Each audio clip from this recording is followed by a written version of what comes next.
Have you ever felt that prickling sensation on the back of your neck when someone who's supposed to love you is actively working to undermine everything you've built?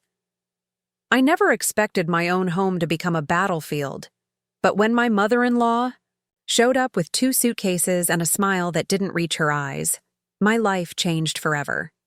She thought she held all the cards when she changed the locks and threw my belongings onto the front lawn. What she didn't know was that my name, and only my name, was on that property deed, and I was done being the perfect daughter-in-law. Before we jump back in, tell us where you're tuning in from, and if this story touches you, make sure you're subscribed, because tomorrow, I've saved something extra special for you. The first warning sign came in the form of daffodils. I'd spent the entire weekend planting 3 dozen bulbs along our walkway, imagining how they would brighten our home's entrance the following spring. When I returned from work on Monday, they had vanished, replaced by ceramic gnomes that Diane, my mother-in-law, had ordered online. "I've always had a good eye for curb appeal," she'd said when I stood speechless at the entrance of my own home. "Those yellow flowers would have clashed with the house color. I should have recognized the territorial marking for what it was. But back then, I still believed we could coexist peacefully." My husband Mark and I had been living in our Mapleton home for just over a year when his parents arrived for what was supposed to be a 2-week visit. Thomas, my father-in-law, had retired early due to health issues, and Diane insisted they needed a change of scenery. 2 weeks somehow stretched into a month, and then Mark delivered the news that would set everything in motion. "Mom and Dad are having financial troubles," he'd whispered one night as we lay in bed, the ceiling fan spinning lazily above us. "They had to sell their house, and they need a place to stay until they figure things out." I remember the weight that settled in my stomach. "How long are we talking about, Mark?" He wouldn't meet my eyes. "I'm not sure. 6 months, maybe. We have the space, Em."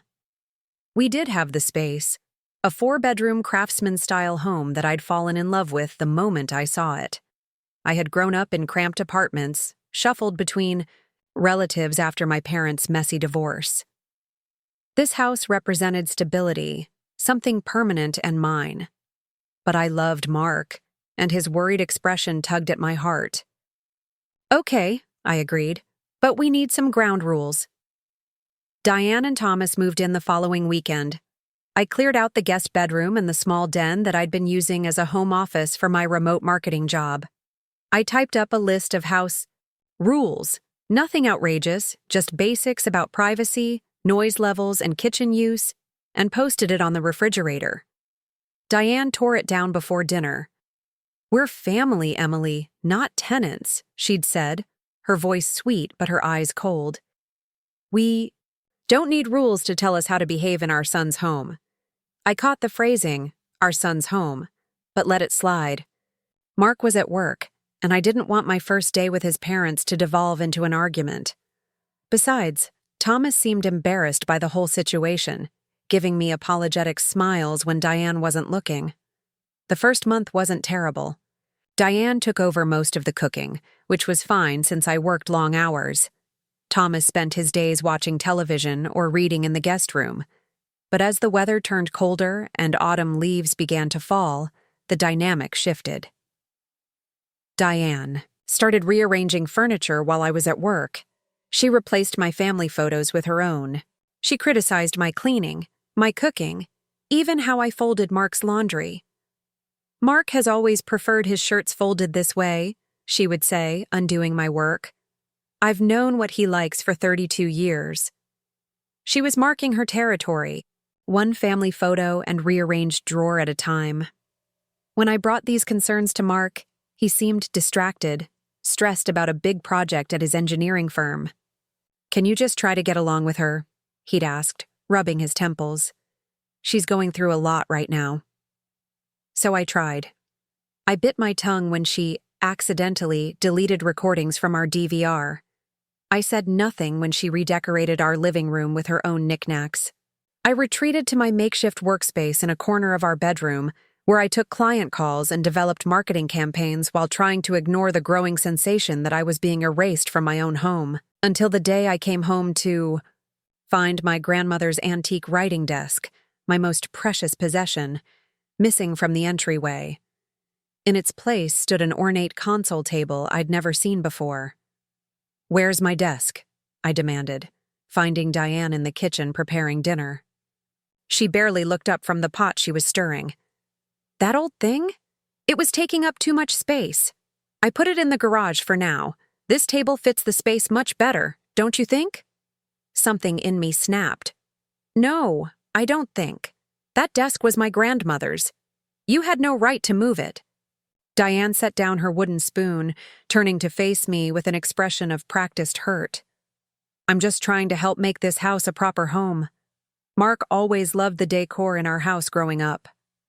"This is my home," I said, my voice shaking. "And I want my desk back where it belongs." Diane's expression hardened.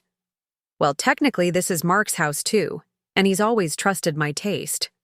I stormed out to the garage, finding my precious desk shoved in a corner behind boxes of Christmas decorations. It took all my strength, but I dragged it back inside and returned it to its rightful place. When Mark came home that night, he found his mother in tears and me seething with anger. "She's impossible," Diane sobbed. "I was just trying to help, make the house nicer." "By touching my things without permission?" I countered. Mark looked between us, his expression pained. "Emily, it's just furniture." "And Mom, maybe ask next time before moving things around." His weak attempt at mediation satisfied neither of us.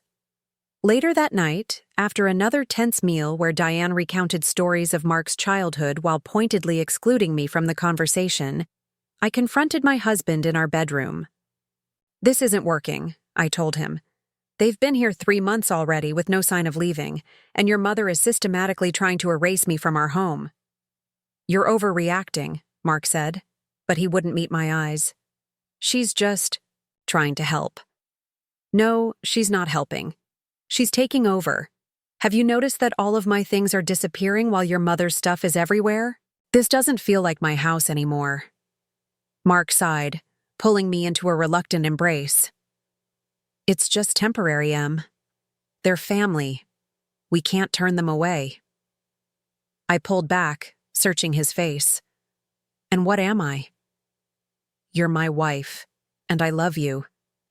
But they need us right now." I wondered when us had become Mark and his parents, instead of Mark and Emily. I wondered when I had become a guest in my own home. The situation continued to deteriorate. Diane began intercepting my mail, claiming she was organizing it. She answered my cell phone when I left it on the charger. She commented on my work calls, suggesting I was too assertive with clients. Every boundary I tried to establish, she trampled with impunity. Thomas, to his credit, seemed increasingly uncomfortable with his wife's behavior. One afternoon, he found me on the back porch, wiping away frustrated tears after Diane had reorganized my workspace. "I'm sorry about all this," he said quietly, lowering himself into the chair beside me. "Diane has always been territorial. Losing our house hit her hard." I looked at him, really looked at him for perhaps the first time. His shoulders drooped with the weight of unspoken burdens. "What exactly happened with your house, Thomas?" He hesitated, then sighed deeply. "Bad investments. I trusted the wrong people. We had to sell quickly to cover debts." Something in his tone made me wonder if there was more to the story, but I didn't press. Instead, I asked, "Have you and Diane discussed your next steps? This arrangement was supposed to be temporary." Thomas's gaze drifted to the autumn leaves swirling across our backyard. "Diane seems quite comfortable here. I'm not sure she's planning to leave anytime soon." His words sent a chill through me that had nothing to do with the October breeze. The following week, I connected with my friend Jessica at Morning Brew, our local coffee shop. Jessica had known me since college, and unlike Mark, she saw through my everything's fine facade immediately. "You look like hell," she said, sliding into the booth across from me. Thanks. I feel worse, I replied, wrapping my hands around my mug of chai. I told her everything about Diane's escalating behavior, Mark's passivity, and my growing fear that I was losing my home inch by inch. Jessica listened without interruption, her expression darkening. "This is emotional abuse, Em," she said when I finished. "She's trying to push you out." "But why? I've never done anything to her." Jessica raised an eyebrow. "Haven't you? You married her son." Preparing and narrating this story took us a lot of time, so if you are enjoying it, subscribe to our channel. It means a lot to us. Now back to the story. You gave him a life separate from her, and now you own a beautiful home that she's clearly jealous of. I shook my head. We own it. Mark and I. A strange expression crossed Jessica's face. Do you? Both of you? Of course, I responded automatically. But something niggled at the back of my mind. When we'd purchased the house, Mark had been in the middle of clearing up an old credit issue. My credit score was excellent, so we'd decided.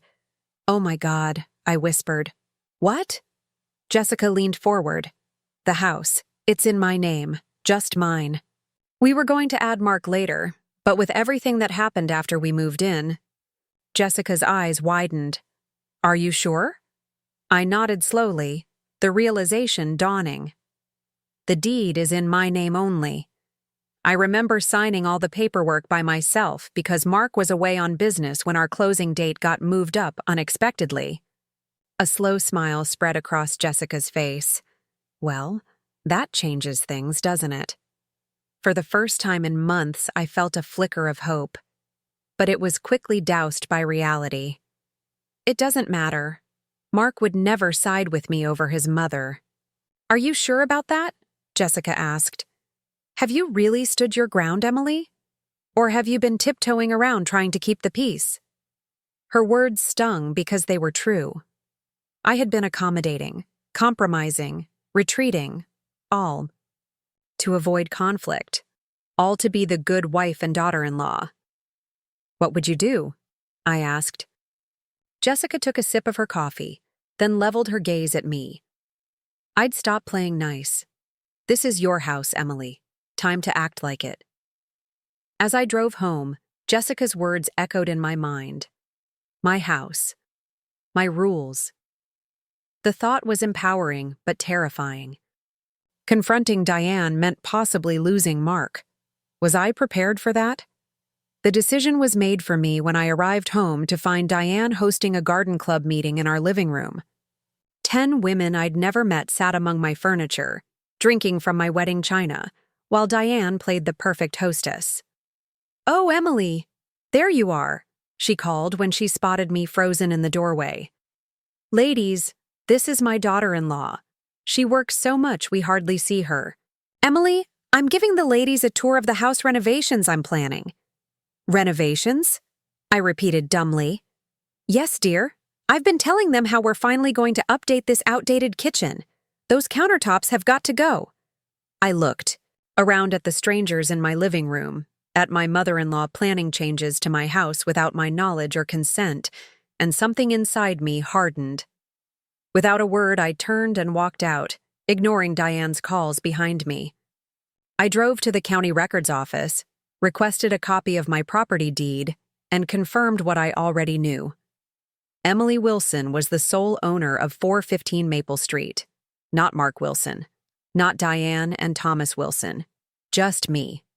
Armed with this knowledge and a newfound determination, I returned home to find the garden club gone, and Diane flipping through kitchen renovation magazines at my dining table. "We need to talk," I said, setting the property records down in front of her. Diane glanced at the papers, then up at me with a dismissive smile. "Can it wait, dear? I'm rather busy planning." "No, it can't wait, and you're not planning anything. For this house." She sighed dramatically. "Emily, I'm only trying to help increase your property value.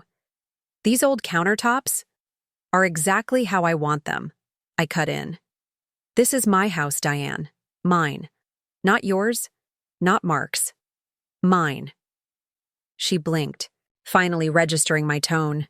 What are you talking about? This is my son's home. I tapped the deed. No, it's not. The house is in my name only. Check for yourself. Diane snatched up the papers, her eyes widening as she scanned the document. When she looked up, her pleasant mask had slipped, revealing the anger beneath. This must be a mistake. It's not. And starting today, things are going to change around here. She stood abruptly, knocking her chair backward. How dare you speak to me this way? After everything I've done, Mark will hear about this. Good, I said, standing my ground. I look forward to that conversation. As Diane stormed off to call Mark, I felt a strange calm settle over me. The confrontation I'd been dreading had begun, and I was still standing.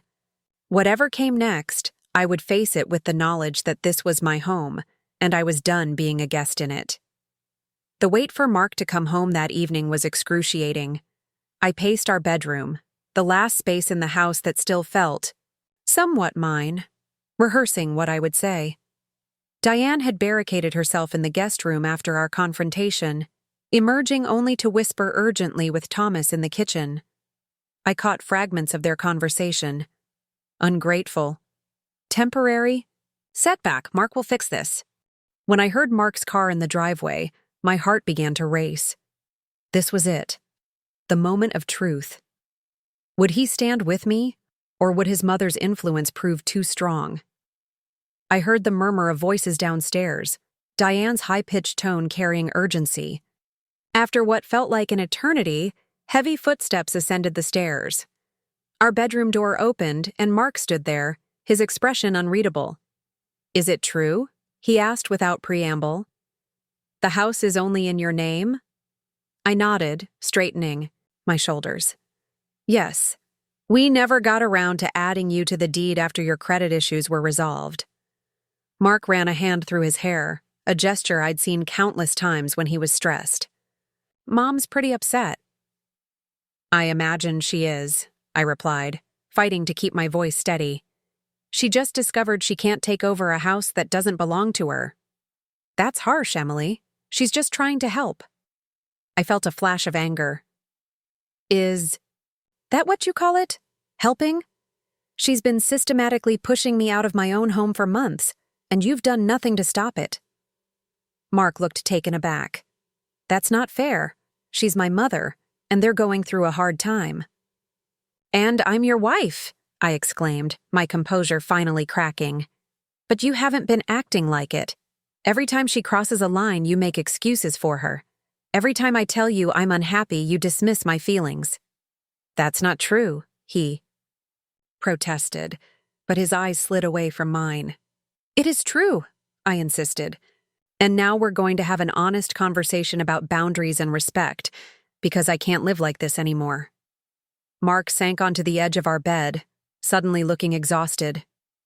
What do you want me to do, Emily? Kick my parents out? They have nowhere to go. I want you to stand up for me, I said, sitting beside him. I want you to acknowledge that what your mother has been doing isn't okay. And yes, eventually I want them to find their own place. It's not that simple, he muttered. Why not? They sold their house. They must have money from that sale. Mark's silence spoke volumes. I studied his face, noting the tightness around his jaw, the way he refused to meet my eyes. Mark, I said. Slowly, where did the money from your parents' house go? He sighed heavily. Dad made some bad investments, lost almost everything. What little they got from the house sale went to paying off debts. So your plan was, what? Let them live with us forever? Not forever, he said quickly. Just until they get back on their feet. And when will that be? Your father is retired with health issues, and your mother hasn't worked in 20 years. How exactly are they getting back on their feet? Mark had no answer for that. We sat in heavy silence for several minutes before he spoke again. I didn't know Mom was being so territorial. Why didn't you tell me how bad it was getting? I gave him an incredulous look. I've been telling you for months. You just haven't been listening. Our conversation was interrupted by a sharp knock. The door opened before either of us could respond, and Diane stood there, her face tight with barely contained fury. "I hope I'm not interrupting," she said, her saccharine tone at odds with her expression. "But I think we need to clear the air as a family." Mark stood. "Mom, now's not a good time." "On the contrary," she replied, stepping into our bedroom uninvited. "It's the perfect time to address this misunderstanding." I rose to my feet as well, determined not to be literally or figuratively looked down upon. "This isn't a misunderstanding. Diane, the house is in my name. That's a fact, not an opinion." "A technicality," she dismissed with a wave of her hand. "One that I'm sure Mark will rectify immediately." We both looked at Mark, who shifted uncomfortably between us. "Mom, Emily and I need to discuss this privately." "What's there to discuss?" Diane demanded. "This is your home too, Samuel. You can't let her hold that over your head." Samuel. She'd called him by his full first name, something I'd only heard her do when emotionally manipulating him. I watched my husband's face, saw the conflict there, and made a decision. "Mark," I said quietly, "I love you, but I can't continue living like this. Your mother has been systematically trying to push me out of my own home, and you've been letting her." "That's absurd," Diane interjected. I ignored her, keeping my eyes on Mark. "I'm not asking you to choose between your mother and me. I'm asking you to choose what's right, to stand up for our marriage and our home." Mark looked torn, glancing between his mother and me. In that moment of hesitation, I saw everything I needed to know. "I'll be staying at Jessica's tonight," I said, reaching for my overnight bag. "Take some time to think about what you really want, Mark." "Emily, wait," he began, but I was already moving past him, past Diane, who stood like a sentinel in our doorway. "You can't just leave," she called after me. "We need to resolve this." I paused at the top of the stairs, turning back to face them both. "You're right. We do need to resolve this. But not tonight, and not with you dictating the terms, Diane. This is my house. I decide what happens here." The look on her face was almost worth the heartache of walking out my front door, not knowing if I'd ever feel welcome there again. Jessica welcomed me with open arms and a bottle of wine. As we sat in her cozy living room above the garage, I poured out everything that had happened. "I'm proud of you," she said when I finished. Standing up to Diane was long overdue. "But what if I've lost Mark in the process?" I asked, voicing my deepest fear. Jessica refilled our glasses. "If Mark chooses his mother over your marriage, then I'm sorry. But he's not the partner you deserve." I spent a restless night on Jessica's pull-out couch, checking my phone every few minutes. Mark sent several messages, ranging from confused to angry to pleading, but I stood firm. We needed this break, this line in the sand, to have any chance of moving forward. The next morning, I called into work, requesting a few personal days. Then, steeling myself, I drove back to my house to collect more of my things.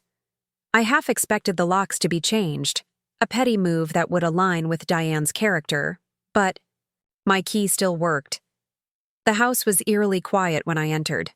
I moved quickly to our bedroom, pulling a suitcase from the closet and filling it with clothes and essentials. As I was zipping it closed, Thomas appeared in the doorway. "Emily," he said softly, "do you have a minute?" I hesitated, then nodded. Unlike Diane, Thomas had never been unkind to me, just passive in the face of his wife's behavior. He stepped into the room, closing the door behind him. "I want to apologize for everything. She's always been controlling, but it's gotten worse since we lost our home." "I understand this has been difficult for you both," I said cautiously. "But that doesn't excuse how she's treated me." Thomas nodded, looking ashamed. "I know. And I should have said something sooner." He paused, seeming to gather his courage. "There's something you should know about our financial situation." I sat on the edge of the bed, gesturing for him to continue. It wasn't just bad investments that cost us our home, he admitted. Diane has a problem with spending, shopping. She maxed out credit cards I didn't even know we had. By the time I discovered how bad it was, we were drowning in debt. This revelation didn't entirely surprise me given Diane's materialistic tendencies, but the extent of it was shocking. Does Mark know? Thomas shook his head. Diane made me promise not to tell him. She's always been so proud, so concerned with appearances. She couldn't bear for him to know the truth. So instead, you moved in here and let her take over our home? He winced. I know how it looks. I've enabled her for years, making excuses, covering for her. I'm not proud of it. Why are you telling me this now? I asked. Because you deserve the truth. And because... He hesitated, lowering his voice. I think Diane is planning something. She was on the phone with her sister all morning, talking about legal options, about contesting the house ownership. A chill ran through me. She can't do that.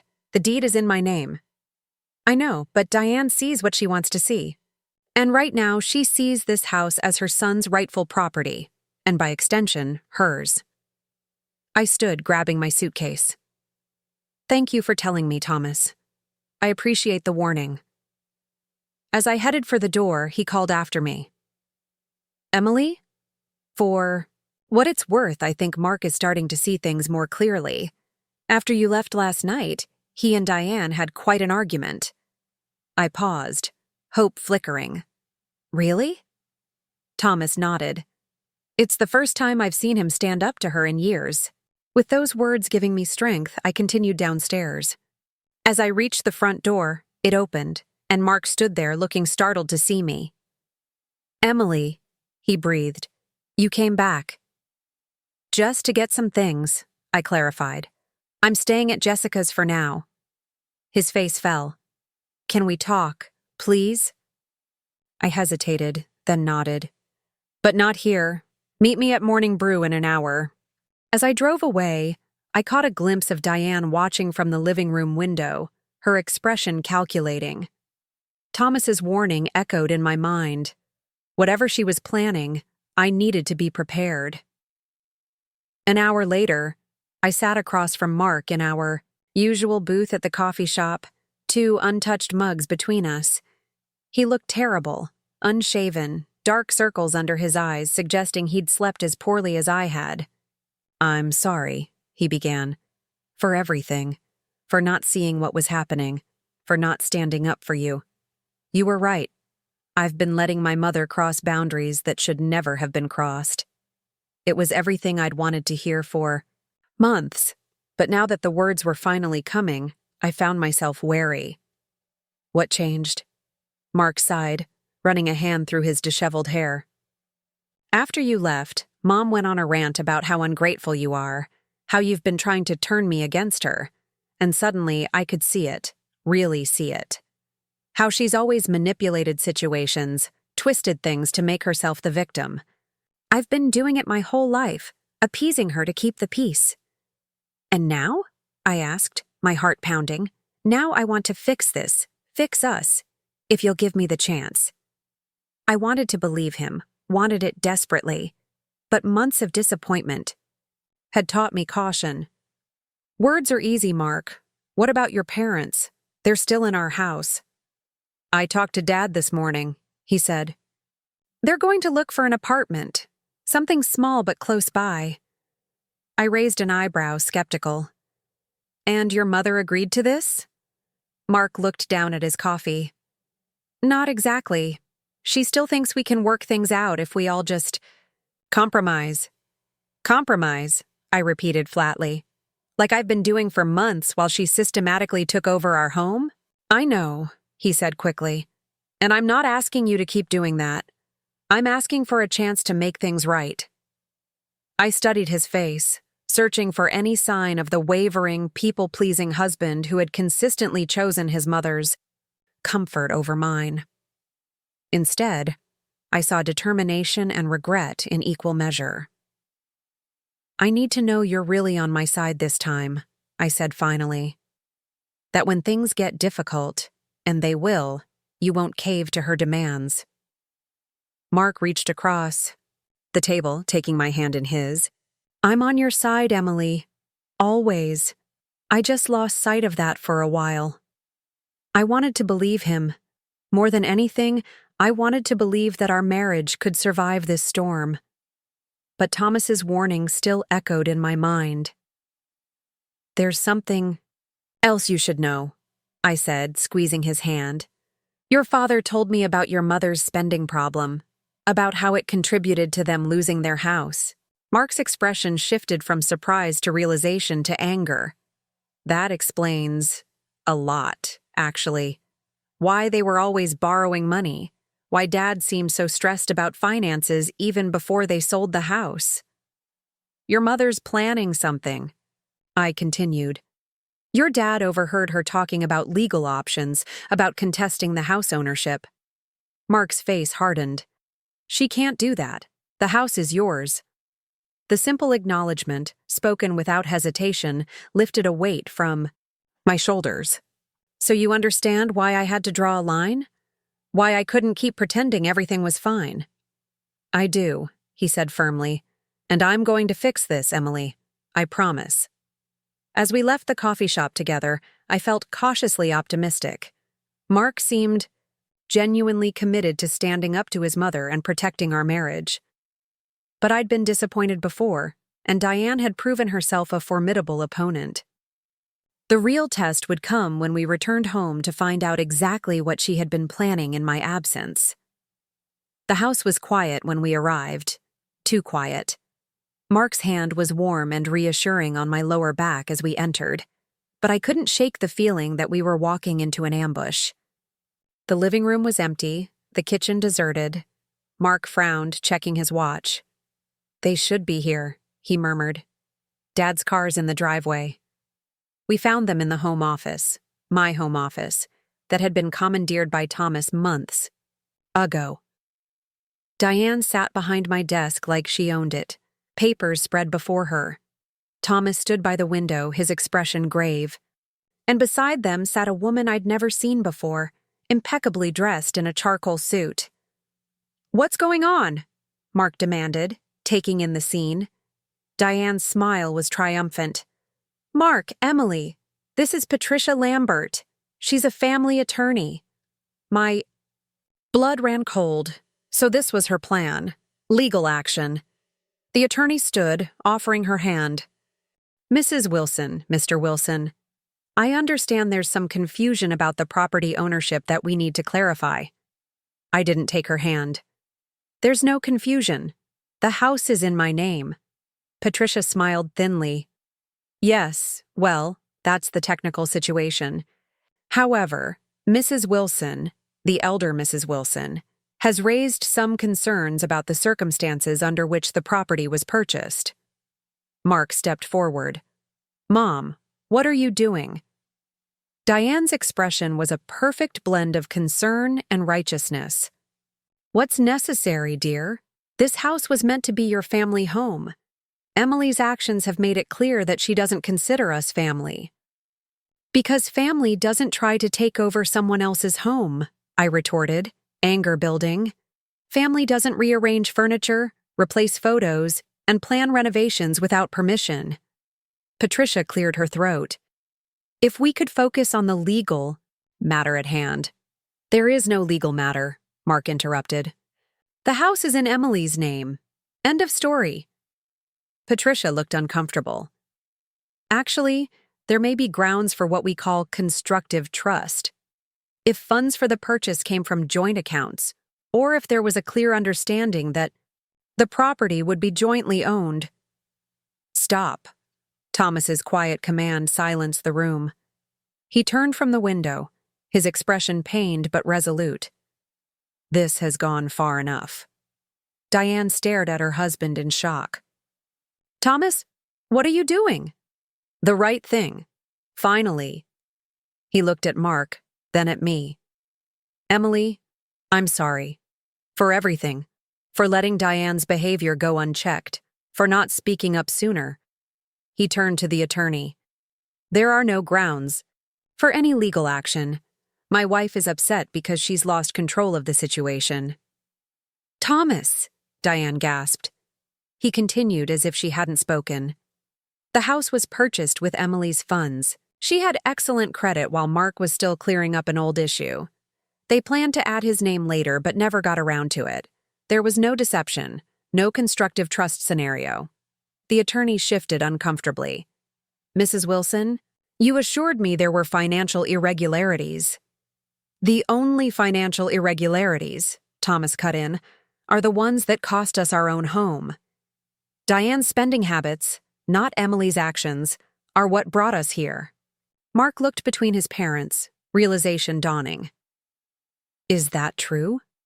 Is that why you had to sell your house? Diane's face crumpled, her carefully maintained facade finally breaking. You don't understand, she whispered. I just wanted control, I finished for her. Over your surroundings, over your son, over me. The attorney gathered her papers quickly. I believe I've been misled about the situation. I'll see myself out. As she left, the room fell into tense silence. Diane sat frozen behind the desk, her eyes filled with unshed tears. Thomas moved to stand beside her, a supportive hand on her shoulder despite everything. Mark took a deep breath. Mom, Dad, I think it's time we had an honest conversation about what happens next. For the next hour, we laid everything bare. Diane's spending addiction, Thomas's enabling behavior, Mark's lifelong pattern of appeasing his mother, my resentment at being systematically erased from my own home. There were tears, angry words, moments when I thought the fractures might be too deep to repair. But slowly, painfully, we began to find a path forward. Diane agreed to seek therapy for her spending and control issues. Thomas promised to stop, enabling her destructive behaviors. Mark vowed to prioritize our marriage and establish healthy boundaries with his parents. And I made a commitment to be more direct about my feelings rather than suffering in silence until I reached a breaking point. By the time we finished talking, the afternoon had faded into evening. We were exhausted, but somehow lighter, as if the truth, however painful, had cleared the air of toxic secrets. We'll start looking for a place tomorrow, Thomas said firmly, despite Diane's look of dismay. Something small but manageable. No more imposing on you two. Mark squeezed my hand. And we'll help you get settled. The right way, with healthy boundaries. As Thomas led a subdued Diane upstairs to begin packing, Mark turned to me. I'm so sorry, Emily. For all of it. I leaned against him, emotionally drained but hopeful. We have a lot to work on. That night I slept in my own bed for the first time in days, acutely aware of the subtle shifts in our household dynamics. Mark held me close, his breathing eventually steadying into sleep, but my mind continued to race. Victory felt hollow somehow, tainted by the knowledge that family relationships had been irreparably damaged. I wondered if there was a way to maintain boundaries while still preserving some semblance of connection between Mark and his parents. Morning arrived with the strange, muffled sounds of Diane and Thomas packing. I made coffee and steeled myself before heading to the guest room, 2 mugs in hand. I knocked softly, waiting until Thomas called for me to enter. The room that had been theirs for months was now in disarray, suitcases open on the bed, drawers emptied onto chairs. Coffee? I offered, holding out the mugs. Thomas accepted his with a grateful nod. Diane hesitated before taking hers, not quite meeting my eyes. Thank you, she said stiffly. I leaned against the door frame, searching for words that wouldn't sound triumphant or condescending. I found some apartment listings online. There's a nice senior community about 15 minutes from here. 2-bedroom units with a clubhouse and activities. I pulled the printouts from my pocket, offering them to Thomas. Diane stiffened. Senior community? We're not invalids. I know that, I said, keeping my voice even. But they have social events. A fitness center. People your age to connect with. It might be nice. Thomas skimmed the listings. These actually look quite reasonable. Thank you, Emily. Our tentative peace was interrupted by the doorbell. Mark called up that he would get it, and I excused myself to join him.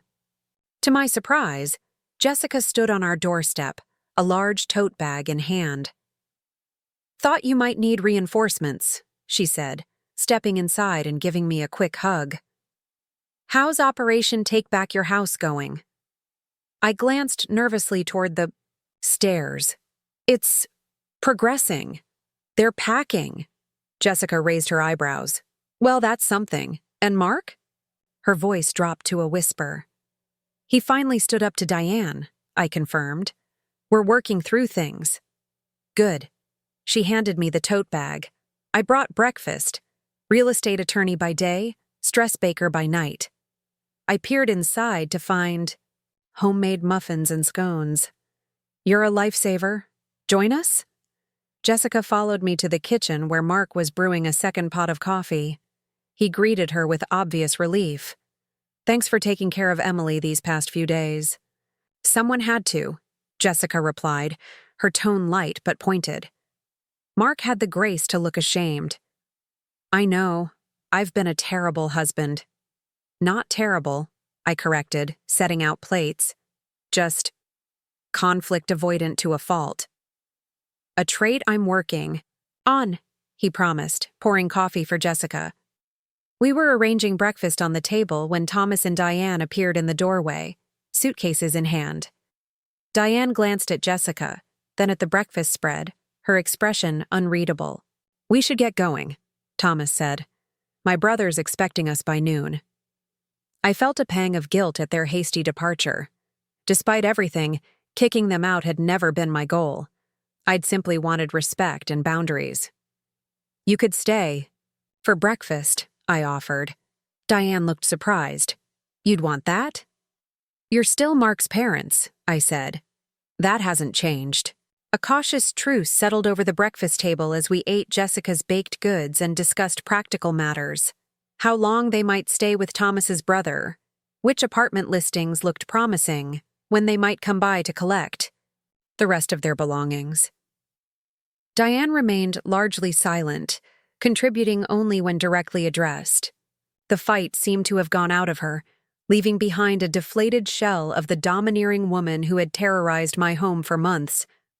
After breakfast, we helped them load their suitcases into their car. As Thomas closed the trunk, he pulled Mark aside for a private word. Diane stood awkwardly by the passenger door, fidgeting with her purse strap. I hope you find a nice place, I said, breaking the uncomfortable silence. She nodded stiffly. I'm sure we will. I searched for something else to say, some way to ease the tension without surrendering the boundaries I'd fought so hard to establish. Maybe once you're settled, you and Thomas could come for dinner. Not to stay, just to visit. Diane's eyes widened slightly. You'd want that? After everything? You're Mark's family, I said simply. I'm not trying to cut you out of our lives. I just need this to be our home. Something shifted in her expression. Not quite acceptance, but perhaps understanding. I suppose I've been difficult. Coming from Diane, this qualified as a monumental admission.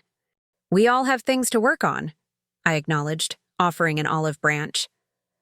Thomas and Mark rejoined us, and final goodbyes were exchanged. As their car pulled away, Mark slipped his arm around my waist. You okay? I leaned into him. Emotions conflicted. Ask me tomorrow or next week. I think I need time to process everything. Jessica, who had been watching from the porch, came down to join us. Well, that was surprisingly civilized. I was expecting broken dishes at minimum. The day's still young, I joked weakly. They could still come back with a battering ram. Mark squeezed my shoulder. Dad seemed genuinely remorseful. Mom? Well, she's got a long way to go. But this is a start. Back inside, the house felt Different, emptier, but in a good way. I wandered from room to room, mentally reclaiming spaces that had been overtaken. The guest room would need airing out. My office would need to be completely reorganized. But these were small tasks compared to the emotional work that lay ahead. Jessica stayed until mid-afternoon, helping me restore some order and providing a welcome buffer as Mark and I navigated our new reality. When she finally left, promising to check in tomorrow, Mark and I found ourselves truly alone in our home for the first time in months. "Where do we go from here?" he asked as we stood in the living room, surveying the subtle changes Diane had made over time. Picture frames moved, furniture slightly rearranged, decorative items I didn't recognize interspersed with my own. "First, we reclaim our space," I said, moving a crystal vase I'd never purchased to a side table. "Then we work on reclaiming our marriage." Mark nodded solemnly. "I've let you down, Em. I know that. But I promise you, things will be different. Going forward." I wanted to believe him, but caution tempered my optimism. "It's not just about your parents, Mark. It's about how easily you dismissed my feelings, how quickly you took her side over mine. Those patterns don't disappear overnight." "I know," he acknowledged. "I've got a lot of work to do. Maybe I should look into therapy, to understand why I've always been so eager to please her, why I couldn't stand up to her until now." His suggestion surprised me. Mark had always been resistant to the idea of counseling. That might be good, for both of us actually, individually and together. We spent the rest of the day slowly reclaiming our home. I moved my grandmother's desk back to its place of honor in the entryway. Mark helped me restore my office, carrying in my computer and files from where I'd stashed them in our bedroom.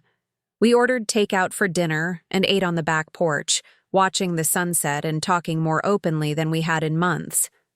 That night, I slept deeply for the first time since the conflict had escalated. The next morning brought new energy and new challenges. I was in the kitchen making breakfast when my phone rang. It was Mrs. Patterson, our elderly neighbor from across the street. "Emily, dear, I just wanted to check that everything's all right at your house," she said without preamble. "Yes, everything's fine," I replied, confused. "Why do you ask?" "Well, I saw your mother-in-law outside your house again this morning. She seemed to be trying to look through the windows. I thought it was odd, given that her car wasn't in the driveway." My blood ran cold. "What time was this?" "Around 7:30. Dear, Mark had just left for work. I was out getting my newspaper." I thanked her and hung up, mind racing. Mark had indeed left early for a meeting, and I'd been in the shower at 7:30. Had Diane come back to spy on us? To retrieve something she'd forgotten? Or was something more concerning happening? I did a quick check of the house, but found nothing obviously missing or disturbed. Still unsettled, I called Thomas's brother, whose number Mark had programmed into my phone, just in case. "Hello," a gruff voice answered. "Hi, Alan. This is Emily, Mark's wife. Sorry to bother you, but I was wondering if Diane and Thomas are there." There was a pause. "Thomas is. Diane left early this morning to run some errands. Said something about needing to get her medications transferred to a local pharmacy." "I see," I said, trying to keep my voice casual. "If you see her, would you mind having her call me? There are a few questions about some kitchen items I wanted to ask her." After hanging up, I called Mark, who was equally concerned by the news that his mother had been peering through our windows. "I'll try calling her," he promised, "and I'll come home for lunch to check on you." I spent the morning on edge, jumping at every sound. I worked from home that day, my laptop set up at the kitchen table where I could see both the front door and the driveway. By lunchtime, Diane had neither called nor reappeared. Mark came home as promised, finding me tense but unharmed. "Dad says Mom's been acting strange since they arrived at Uncle Alan's," he reported, making us sandwiches. "Disappearing for hours, being vague about where she's going. He thinks she's just processing everything, but we know Diane doesn't give up easily, I finished for him. Mark nodded grimly. I'm worried about her mental state.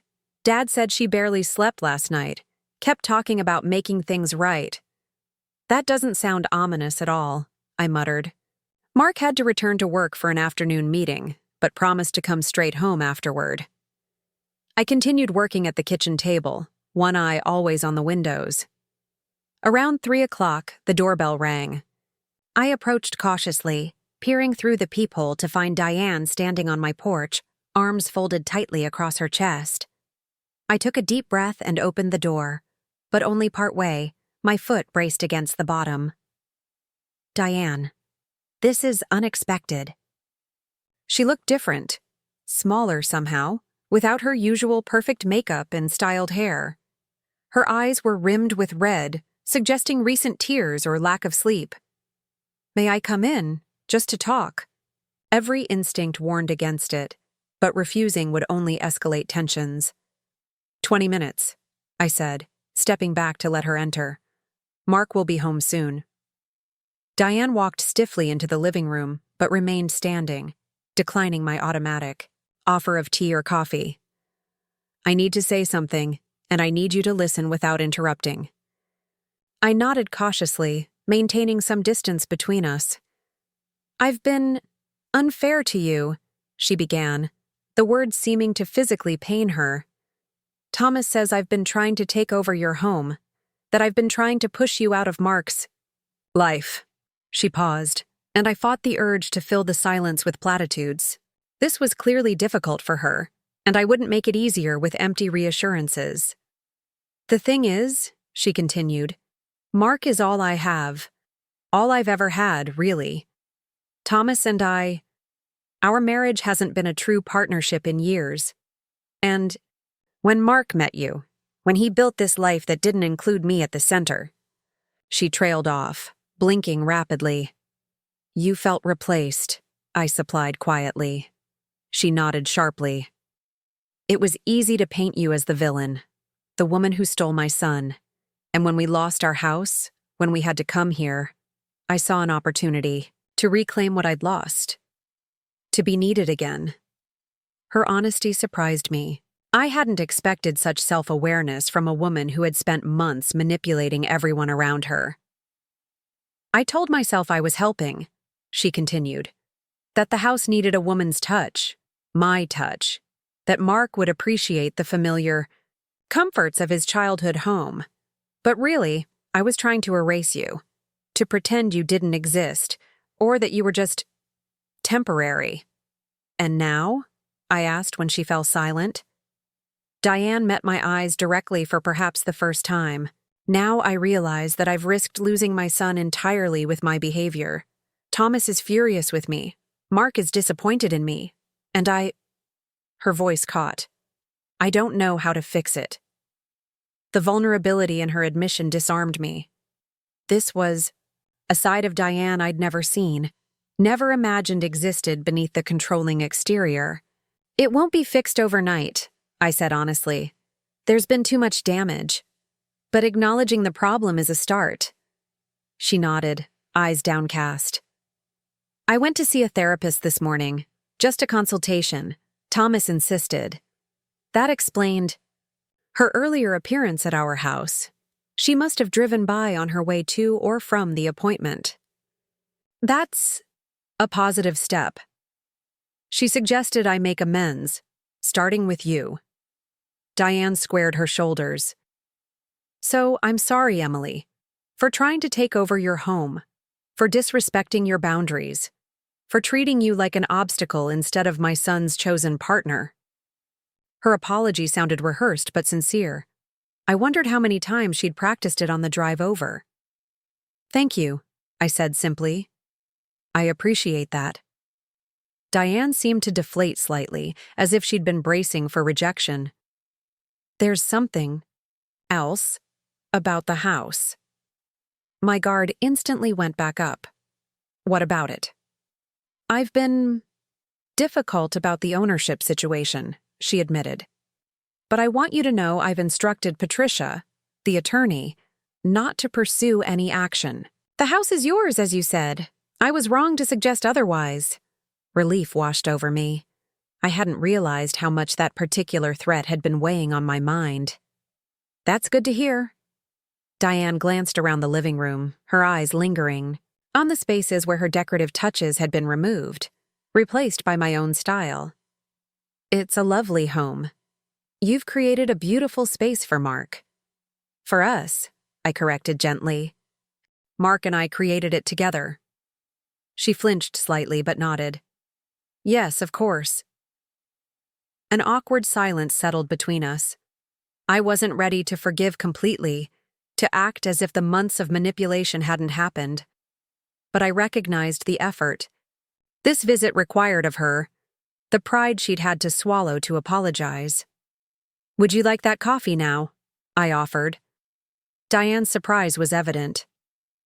You don't want me to leave? You said you wanted to make amends, I replied. That's a process, not a single conversation.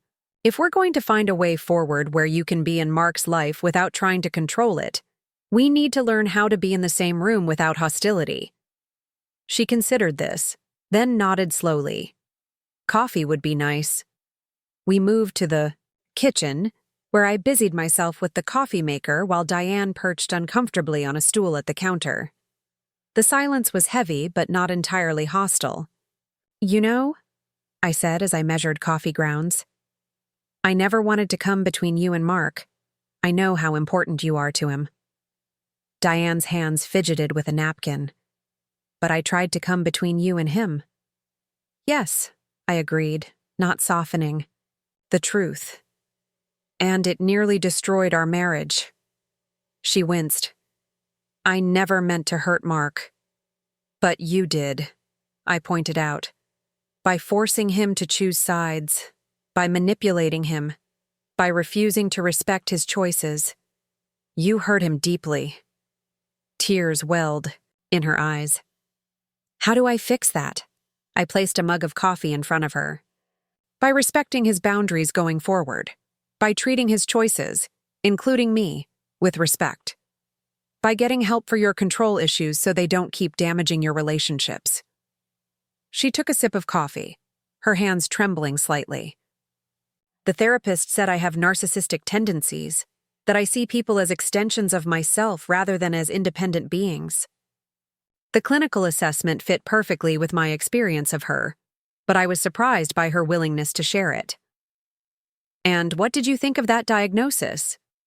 My first instinct was to dismiss it, she admitted. To find another therapist who would tell me what I wanted to hear. But then I thought about how close I've come to losing Mark, and she swallowed hard. I'm going back next week, and the week after. We were still talking, the conversation gradually becoming less strained. When Mark arrived home, he stopped short in the doorway, clearly shocked to find his mother and me sitting together at the kitchen counter without obvious signs of conflict. Mom? What are you doing here? Diane set down her coffee cup. Making amends. Or trying to. At least. Mark looked between us uncertainly. And, how's that going? It's a start, I said, offering him a reassuring smile. Your mom was just telling me about her therapy consultation this morning. His eyebrows shot up. Really? Diane nodded. It was illuminating and difficult, but I'm going back. Mark joined us at the counter, accepting the mug of coffee. I poured him. I'm proud of you, Mom. That's a big step. The three of us talked for another hour as afternoon faded into evening. Not about the conflict directly, but around it, about Diane and Thomas finding an apartment, about Mark's work stress, about neutral topics that allowed us to interact without triggering fresh wounds. By the time Diane announced she should get back to Alan's house, the atmosphere had shifted from tense to cautiously cordial. I walked her to the door, Mark following behind us. On the porch, Diane turned to face me. Thank you for listening, for giving me a chance to apologize. We have a long way to go, I reminded her. One conversation doesn't erase months of conflict. I know, she said softly. But it's a beginning. As we watched her drive away, Mark put his arm around my shoulders. You amaze me, you know that? After everything she put you through, you still sat and had coffee with her. I leaned into his embrace. I'm not doing it for her. I'm doing it for us, for our future. Your parents will always be part of our lives in some way. We need to find a path forward that doesn't involve constant warfare. Or constant surrender, he added pointedly.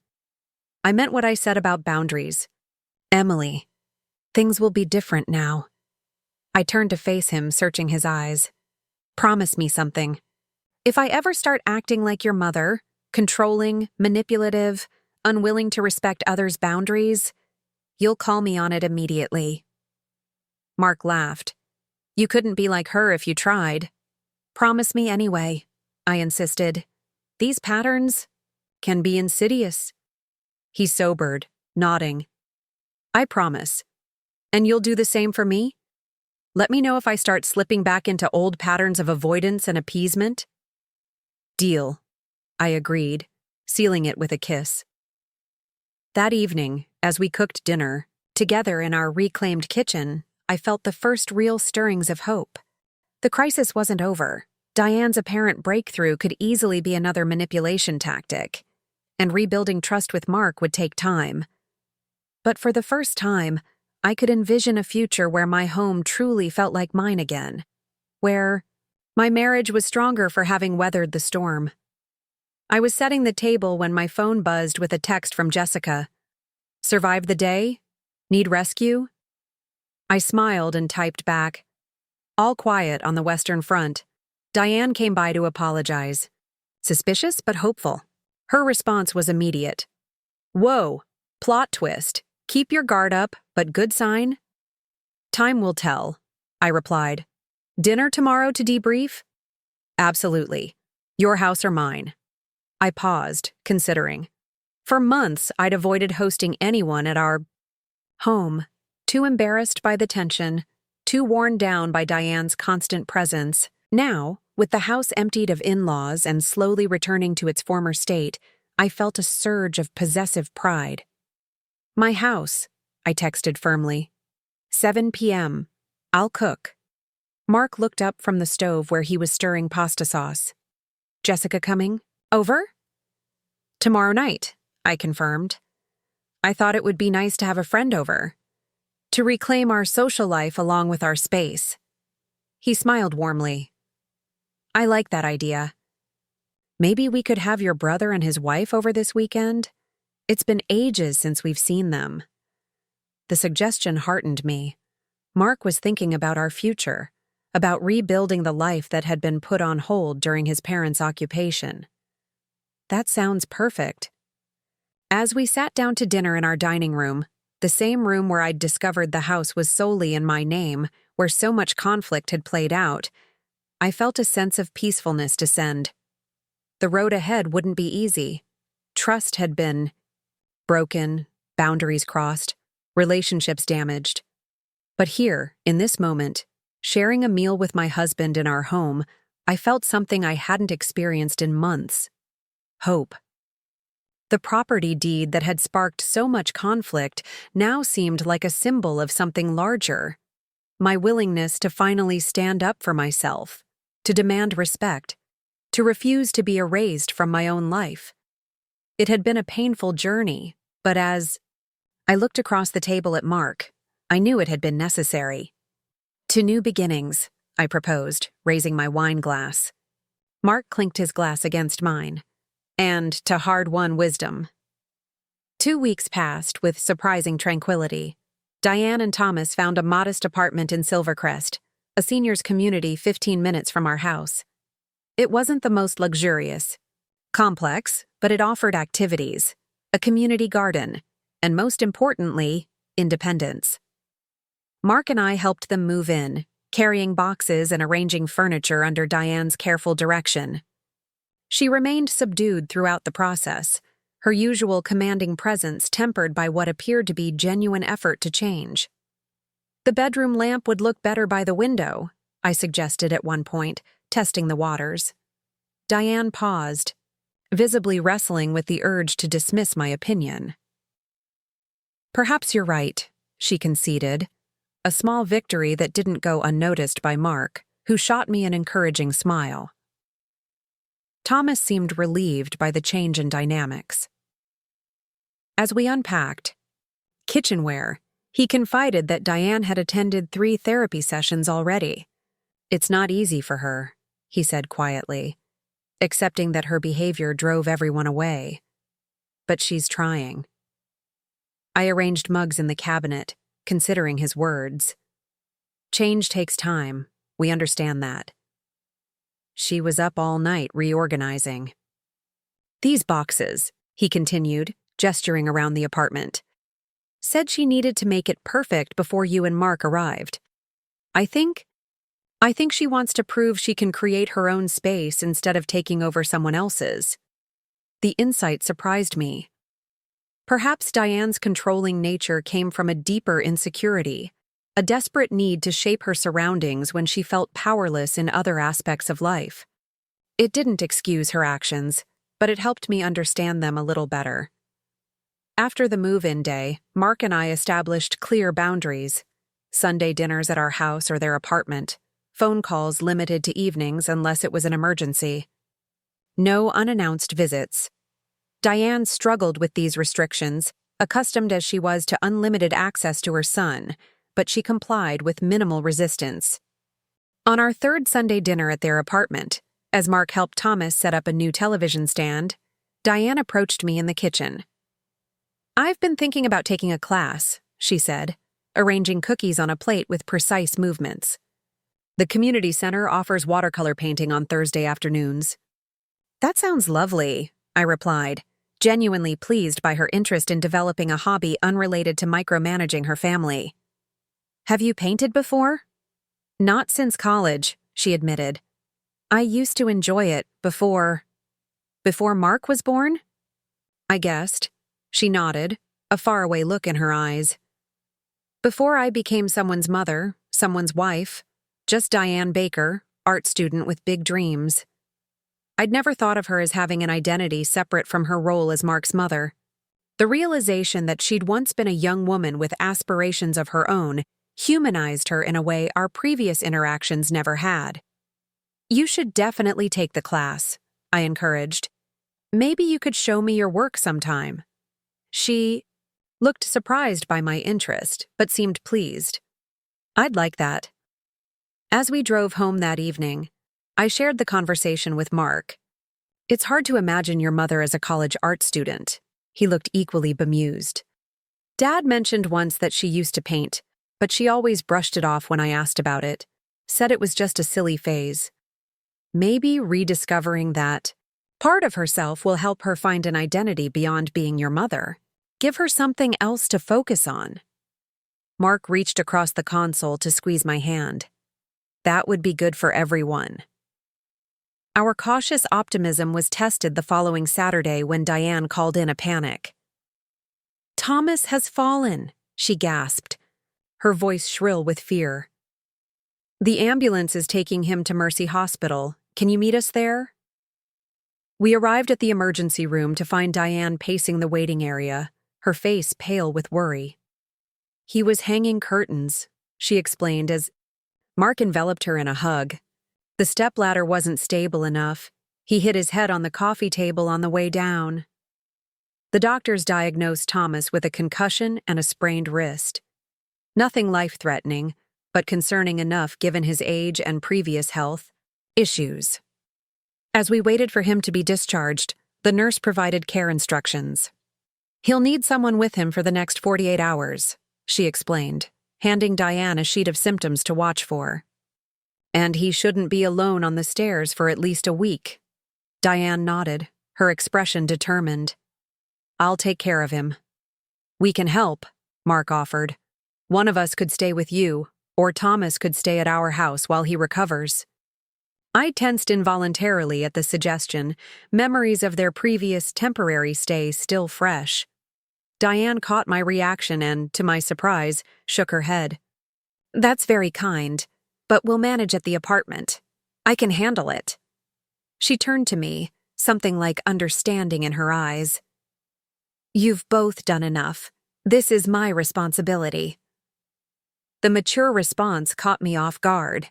I'd expected her to leap at the opportunity to reclaim space in our home, to use Thomas's injury as leverage. Instead, she was respecting our boundaries, accepting help only in the form of rides to follow up appointments and grocery deliveries. "Are you sure?" Mark pressed. "It's no trouble." "I'm sure," Diane said firmly. "You two have your own lives. Besides, Mrs. Calloway next door has already offered to check in regularly. The community has been very welcoming." On the drive home, Mark seemed troubled. "I feel like I should be doing more. He's my father." "Your mother specifically said they're okay," I reminded him. "That's growth on her part. She's respecting our space." He nodded, but his knuckles were white on the steering wheel. "I know. It's just, I've spent my whole life trying to please her, anticipating her needs. It feels strange not to drop everything when she's in crisis." "You're still helping," I assured him. "Just with boundaries this time." Mark relaxed slightly. "You're right. This is healthier for everyone." The next week brought another test when Mark had to travel to San Diego for a 3-day conference. In the past, his absence would have been an open invitation for Diane to insert herself into my daily routine, offering unwanted company and unsolicited advice. Now, under our new arrangement, she called the evening before his departure. "I wanted to check if you need anything while Mark is away," she said stiffly, clearly working from a mental script. "Thomas is feeling better, and I thought perhaps I could drop off a casserole." Her awkward formality made me smile. "That's thoughtful of you, Diane. A casserole would be nice, but you don't need to go to any trouble." "It's no trouble," she insisted. "I've been experimenting with new recipes. Thomas can only eat so much." We arranged for her to drop off the food the following afternoon. When she arrived, I invited her in for coffee, more out of politeness than desire for her company. To my surprise, she declined. "I have my watercolor class in an hour," she explained. "Just wanted to deliver this while it's still warm." I accepted. The casserole dish, touched by the normalcy of the interaction. "How's the class going?" A hint of genuine enthusiasm brightened her face. "It's challenging. I'm quite rusty, but the instructor says I have a good eye for composition." "I'd love to see your work sometime," I said, meaning it. She hesitated, then reached into her purse and withdrew a small painting. "It's not very good," she warned as she handed it to me. "Just a practice piece."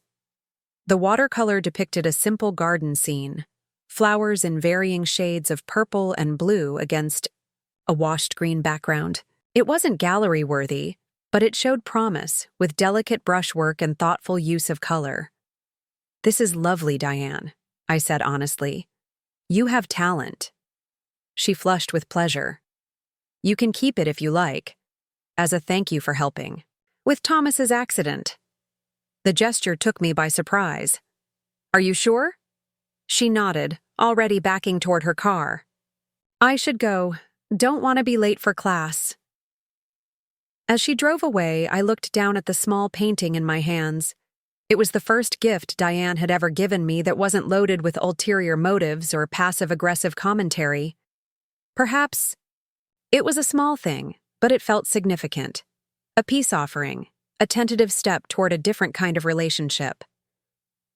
That evening, I called Jessica and invited her over for dinner, serving Diane's surprisingly delicious chicken and wild rice casserole alongside a salad of my own making. "Your mother-in-law made this?" Jessica asked incredulously after her first bite. "Without poison?" I laughed, showing her the watercolor Diane had given me. "She's changing, slowly but noticeably." Jessica examined the painting with interest. Not half bad, actually. And giving you art is a far cry from stealing your house." "It's a process," I acknowledged. There are still moments when I catch myself waiting for the other shoe to drop, expecting her to revert to her old controlling ways. But it's been almost a month, and she's respected every boundary we've set. People can change, Jessica mused. When they're properly motivated. She almost lost her son. That's pretty strong motivation. Maybe, I agreed. Or maybe the therapy is actually helping her address the underlying issues. Jessica topped up our wine glasses. Speaking of progress, how are things with Mark? Has he maintained his shiny new backbone? I smiled at her blunt phrasing. He has, actually. He's been much more assertive with his mother, more attentive to my feelings. We've been seeing a couples therapist too, which has helped us communicate better. Look at you two, all grown up and working through your issues, Jessica teased. Next thing I know, you'll be hosting Thanksgiving dinner with the in-laws and actually enjoying it. Her joking comment sparked an idea. Thanksgiving was only a month away, traditionally celebrated at Diane and Thomas's house. Their former house, now sold. This would be their first holiday in the apartment, their first major family occasion since the conflict. Perhaps it was an opportunity to establish new traditions, to redefine our family dynamics on neutral ground. After Mark returned from his conference, I broached the subject over dinner. What do you think about hosting Thanksgiving this year? Your parents' apartment is too small for a proper gathering. He looked up from his plate, surprised. You want to have my parents here for Thanksgiving? After everything? I was thinking we could invite my brother and his wife too. Make it a true family gathering, not just your side or mine. Mark considered this. That could be nice. But are you sure you're ready for that? Holidays can be stressful even without complicated family dynamics. His concern warmed me. The old Mark would have agreed immediately, eager to please his mother, regardless of my feelings. I think I am ready, I said. It would be a step forward, a way to create new memories in this house. Happy ones. Then let's do it, he decided, but with conditions. We plan the menu together, no letting Mom take over the kitchen. We set a clear start and end time. And if things get tense, we have an exit strategy. I smiled at his thoughtful approach. Deal. When we extended the invitation to Diane and Thomas the following Sunday, their reactions spoke volumes about their different personalities. Thomas accepted immediately, clearly relieved to avoid the logistical challenges of hosting in their small apartment. Diane, however, seemed conflicted. Thanksgiving is a lot of work, she said carefully. Are you sure you want to take that on? We're looking forward to it, I assured her. I've always enjoyed hosting. She nodded slowly. What can I bring? Just yourselves, Mark said firmly. Emily and I have the menu covered. I saw her hands clench briefly before she relaxed them with visible effort. Perhaps I could make my cranberry relish? It's Thomas's favorite. It was a small request, a way for her to maintain some tradition amid the changes. That would be lovely, I conceded, recognizing her need to contribute. As we drove home, Mark chuckled. Did you see her face when I said we had the menu covered? I thought she might spontaneously combust. She controlled herself admirably, I pointed out. The old Diane would have presented us with a detailed meal plan the next day, complete with shopping lists and cooking schedules. Progress, Mark agreed. Painful, grudging progress. The weeks leading up to Thanksgiving were busy with preparation. I deep-cleaned the house, ordered a fresh turkey from the local butcher, and planned a menu that incorporated traditions from both our families. Mark handled the guest list, inviting not only his parents and my brother's family, but also a couple of friends who had no local relatives to celebrate with. 2 days before Thanksgiving, I received an unexpected call from Thomas. Emily? I hope I'm not interrupting anything, he began hesitantly. I wanted to ask a favor. Of course, what? Do you need? I replied, curious about what would prompt my typically self-sufficient father-in-law to reach out directly. "It's about Diane's watercolor class," he explained. "They're having a small exhibition tomorrow evening at the community center." Student. "Work, nothing fancy. But she's quite nervous about it, though she'd never admit it." "That's wonderful," I said, genuinely pleased for my mother-in-law. "Is her painting being displayed?" "Two of them, actually. The instructor selected her autumn landscape for a featured spot." Pride warmed his voice. "The thing is, she's convinced no one will come. Her specific words were, 'Who would care about an old woman's hobby?'" I thought it might mean something if you and Mark attended. The request touched me. 6 months ago, I would have suspected an elaborate manipulation, a ploy to command our attention and disrupt our plans. Now, I heard only a husband's concern for his wife's fragile self-esteem. "We'll be there," I promised. "What time does it start?" The community center was modestly decorated for the exhibition, with student watercolors displayed on portable panels arranged throughout the main hall. We found Thomas near the refreshment table, looking uncomfortable in a tweed jacket that had seen better days. "Thank you for coming," he said, relief evident in his voice. "Diane's over by her paintings. She doesn't know I called you." We spotted her across the room, dressed more formally than her usual attire, hands clasped tightly before her as an elderly gentleman commented on her work.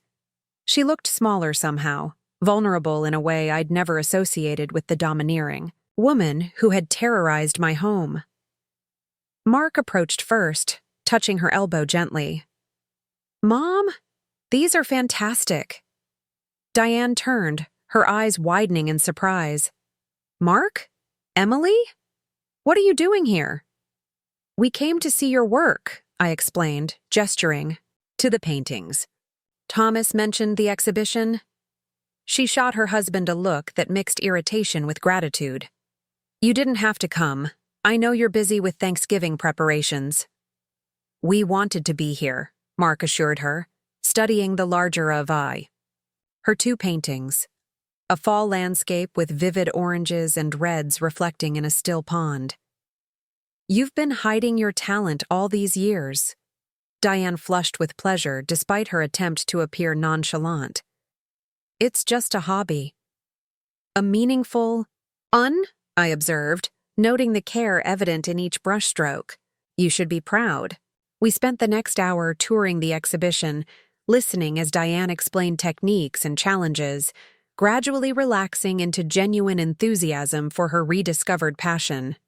When her instructor approached to compliment her work, introducing her to another student as one of our most promising new artists, I saw tears briefly shine in her eyes before she blinked them away. As we prepared to leave, Diane pulled me aside while Mark chatted with Thomas. "Thank you for coming," she said quietly. It meant a great deal." "Your work is beautiful," I told her honestly.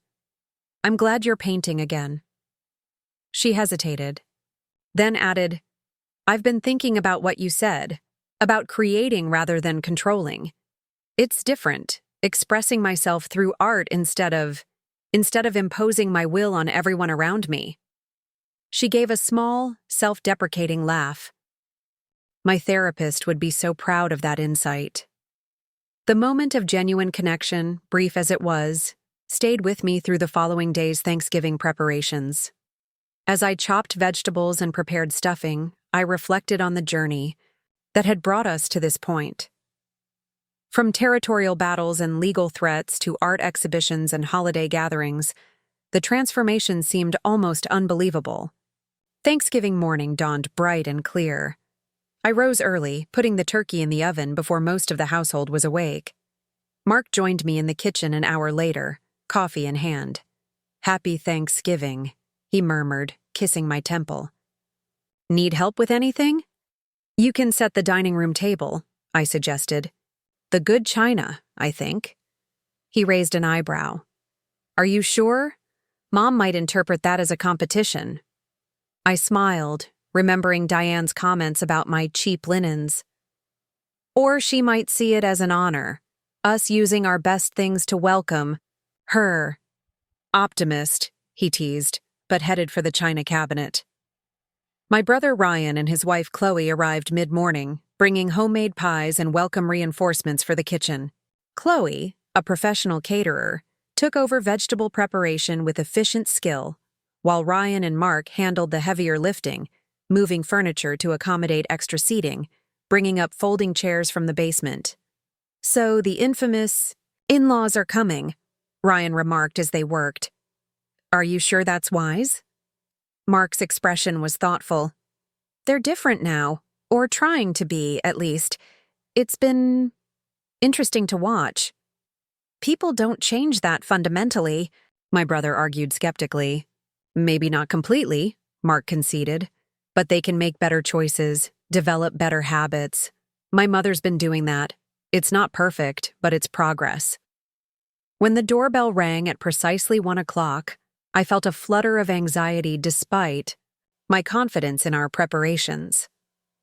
Old habits die hard, and my body remembered the stress of previous encounters with Diane, even as my mind embraced the possibility of change. Mark opened the door to his parents, who stood awkwardly on the porch, Diane clutching a crystal dish of cranberry relish, Thomas holding a small bouquet of flowers. Welcome, Mark greeted them warmly. Come in out of the cold. They entered, cautiously, as if stepping into unfamiliar territory rather than a house where they'd lived for months. I approached from the kitchen, wiping my hands on a dish towel. Happy Thanksgiving, I said, accepting the flowers from Thomas. These are lovely, thank you. The apartment has a shared garden, he explained. The last chrysanthemums of the season. Diane held out her cranberry dish. I made it with less sugar than usual. I remember you mentioned once that you prefer things less sweet. The considerate adjustment to her recipe, a small thing, but so unlike the Diane who had dismissed my preferences at every turn, caught me by surprise. That's perfect. Thank you for remembering. The early moments were awkward, with conversation flowing in fits and starts. Diane seemed determined to be on her best behavior, complimenting the table setting, asking polite questions about my brother and his wife, perching on the edge of the sofa as if afraid to fully occupy the space. Your home looks beautiful, she offered during a lull.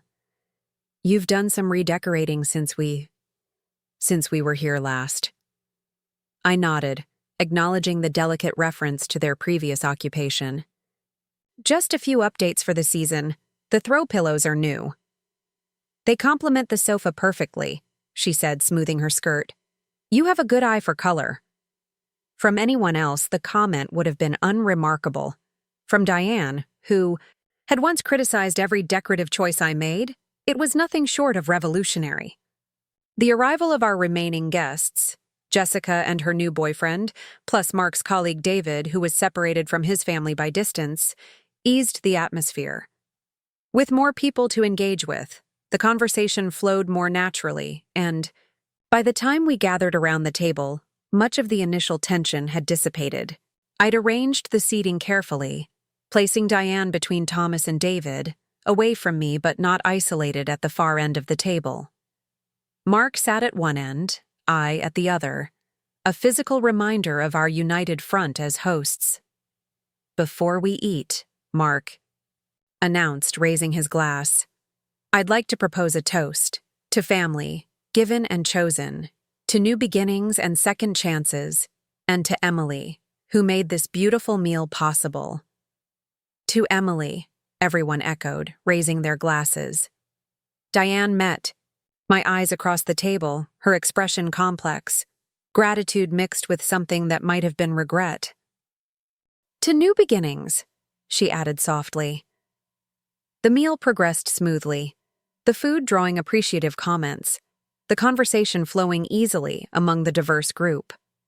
I watched Diane throughout, noting how she deliberately held back, allowing others to speak, resisting what must have been a powerful urge to dominate the gathering.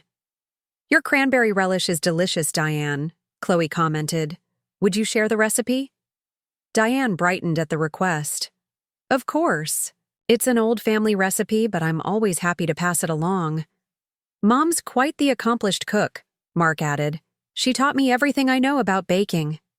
Not that you ever practice, Diane teased gently. When was the last time you made those chocolate chip cookies you loved as a boy? The easy banter between them, mother and son finding a new equilibrium, warmed my heart. This was what I'd hoped for when I suggested hosting Thanksgiving. Not perfect harmony, but a step toward healing, toward redefining our family dynamics in healthier ways. After dinner, as the guests migrated to the living room for coffee and dessert, I found myself alone in the kitchen with Diane, who had insisted on helping clear the table despite my protests. You created a wonderful celebration, she said as she rinsed plates and handed them to me to load in the dishwasher. Everyone felt welcome. That's a gift.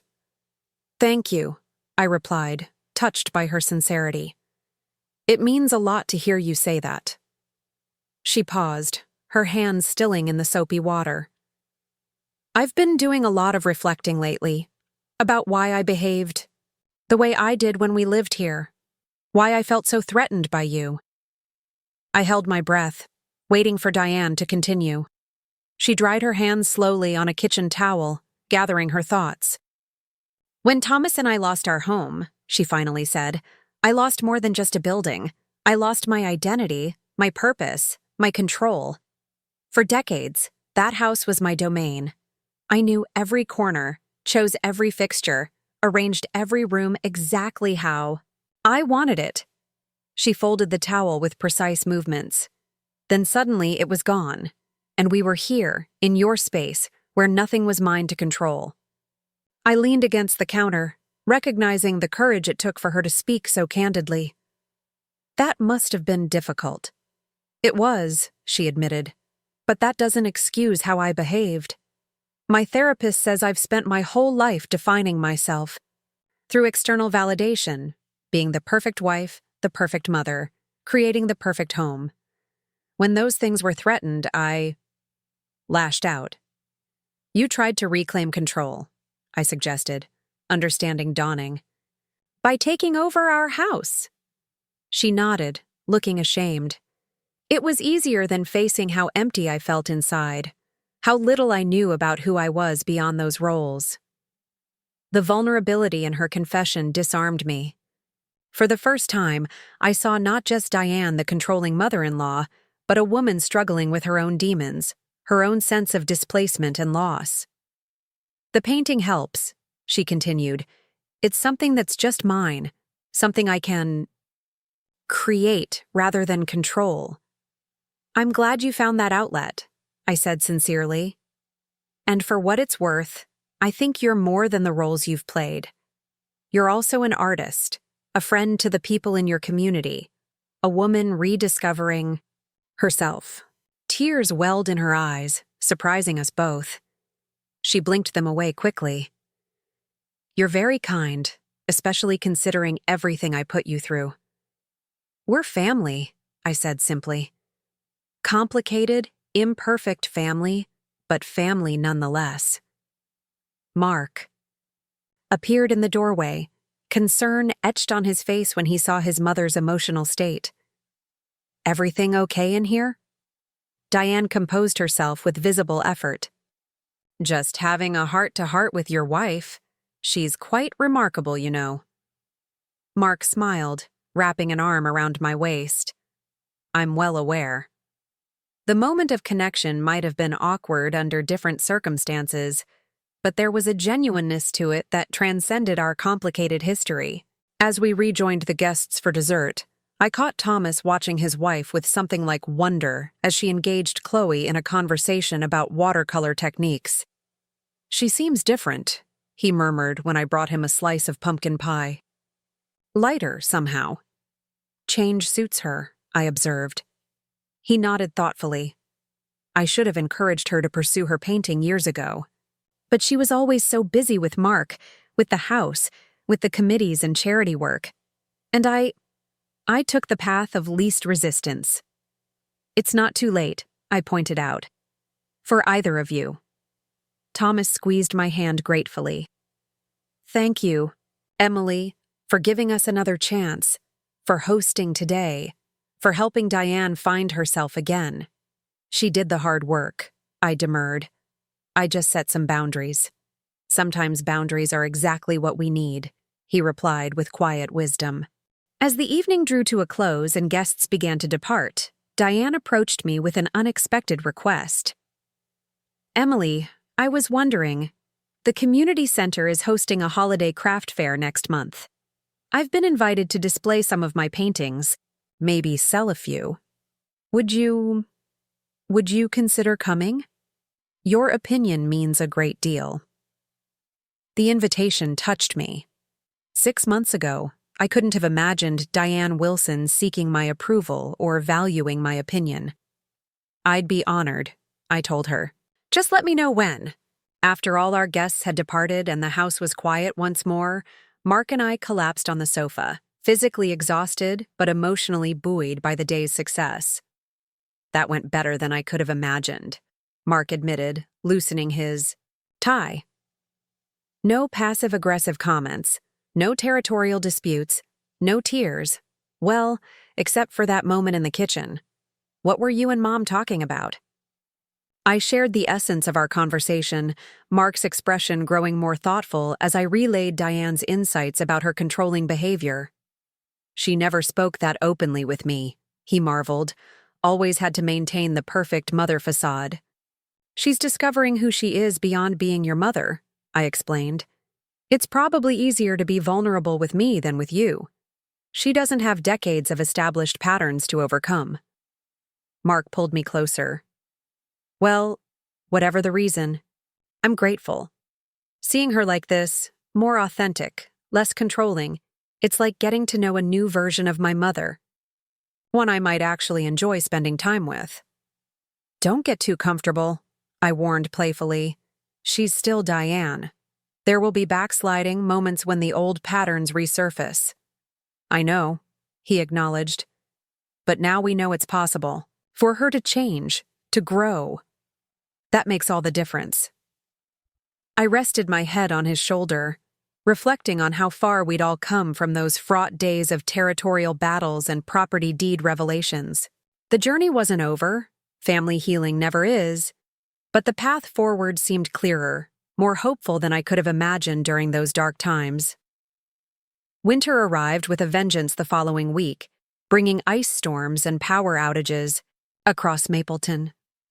Our neighborhood was particularly hard hit, with tree limbs crashing onto power lines and roads becoming treacherously slick. Mark and I were fortunate. Our house had a gas fireplace that provided warmth despite the electrical outage, and we'd stocked up on essentials before the worst of the weather hit. On the second evening without power, Mark received a concerning call from Thomas. The heat's out at Silvercrest, he reported after hanging up. The backup generators are only powering emergency lighting and elevators. Most residents are gathering in the community room where they've set up temporary heaters, but it's getting quite cold. Concern flickered across my mind. They can't stay there if there's no heat. The temperature's supposed to drop below freezing tonight. Mark nodded grimly. Dad mentioned that some residents are being picked up by family members. We both knew where this was heading even before he voiced the question. Would it be all right if they stayed here until their power's restored? Just for a night or 2 at most. 6 months ago, this request would have filled me with dread, triggering memories of their extended, temporary stay. But circumstances had changed. We'd all changed. Of course they should stay here, I said without hesitation. It's dangerously cold out there. Call them back and tell them to pack an overnight bag. I'll make up the guest room. Relief and gratitude washed over Mark's face. Thank you. I'll go pick them up right now. Their car's blocked in by fallen branches. As Mark bundled up and headed out into the storm, I prepared the guest room, putting fresh sheets on the bed and setting out extra blankets. I found myself arranging things with extra care, wanting them to feel comfortable without feeling like they were reclaiming territory. This visit was different, an emergency, not an invasion. And they were different too. When Mark returned with his parents an hour later, they looked cold, tired, and noticeably uncomfortable about imposing. Diane clutched a small overnight bag, her expression caught between gratitude and anxiety. "I'm so sorry about this," she began as she stepped inside, snowflakes melting on her coat. "We wouldn't have asked if there were any other option." "Don't apologize," I insisted, taking their coats. "It's freezing out there. Of course you should be somewhere warm." Thomas's normally ruddy complexion was pale with cold. "Half the complex, eh? Is without heat. They're talking about evacuating the most vulnerable residents to a shelter if it's not fixed by morning." "Well, you won't be going to any shelter," Mark assured him, guiding them toward the fireplace. "You'll stay here as long as necessary." I brought them hot tea, noticing how Diane perched tentatively on the edge of the sofa, careful not to spread out or make herself too comfortable. The contrast with her previous behavior couldn't have been more stark. "We've made up the guest room for you," I told them. "It should be cozy enough with the extra blankets. The house is staying reasonably warm with the fireplace, but let us know if you need anything else." "This is very kind," Thomas said, his hands wrapped gratefully around the steaming mug. Diane nodded agreement. "We'll try not to be in your way." Her statement, so contrary to her previous attitude of entitled occupation, brought a smile to my face. "You're not in our way. You're family seeking shelter during an emergency. There's a difference." We spent the evening gathered around the fireplace, playing board games by candlelight and sharing stories. Without electricity to power televisions or charge phones, we were forced into genuine conversation. It was surprisingly pleasant, unmarred by the tension that had characterized our previous cohabitation. When Diane and Thomas retired to the guest room around 10, Mark pulled me into a tight hug. "Thank you for this," he whispered, "for making them welcome without reservation." "It's what decent people do," I replied. "Besides, they're different. Now, you can see it in how they carry themselves, how they interact with us and each other." "I know," he agreed. "It's almost strange seeing Mom so careful, so conscious of boundaries." We slept soundly despite the howling wind outside, and I woke the next morning to the scent of coffee brewing. I found Diane in the kitchen, having figured out how to use our French press without electricity. "I hope you don't mind," she said, when she saw me. "Thomas and I are early risers, and I thought coffee might be welcome." "Mind?" "I'm grateful," I replied, accepting the mug she offered. "I'm useless before caffeine." She smiled tentatively. "I remember, from when we lived here." Before, the acknowledgement of our shared history, the good and the bad, hung in the air between us. Not exactly comfortable, but not hostile either. Progress. "I want you to know," she continued, her eyes fixed on her coffee mug, "that I'm very aware of the difference between this visit and the last time we stayed here. I understand that this is temporary, a genuine emergency, and that you've been incredibly generous to welcome us." "I appreciate that," I said simply, "and I hope you know that in a true emergency, you can always turn to us. Family supports each other when it matters." Her eyes met mine, a flicker of surprise giving way to understanding. "Yes, when it matters. Not when it's convenient or serves one's own purposes." "Exactly," I agreed, touched by her insight. The power remained out for 2 more days, during which time Diane and Thomas proved to be considerate guests. They helped with meal preparation, kept their belongings confined to the guest room, and made a point of giving Mark and me privacy each evening. When word finally came that electricity had been restored at Silvercrest, they packed their bags without being asked, clearly intent on honoring the temporary nature of the arrangement.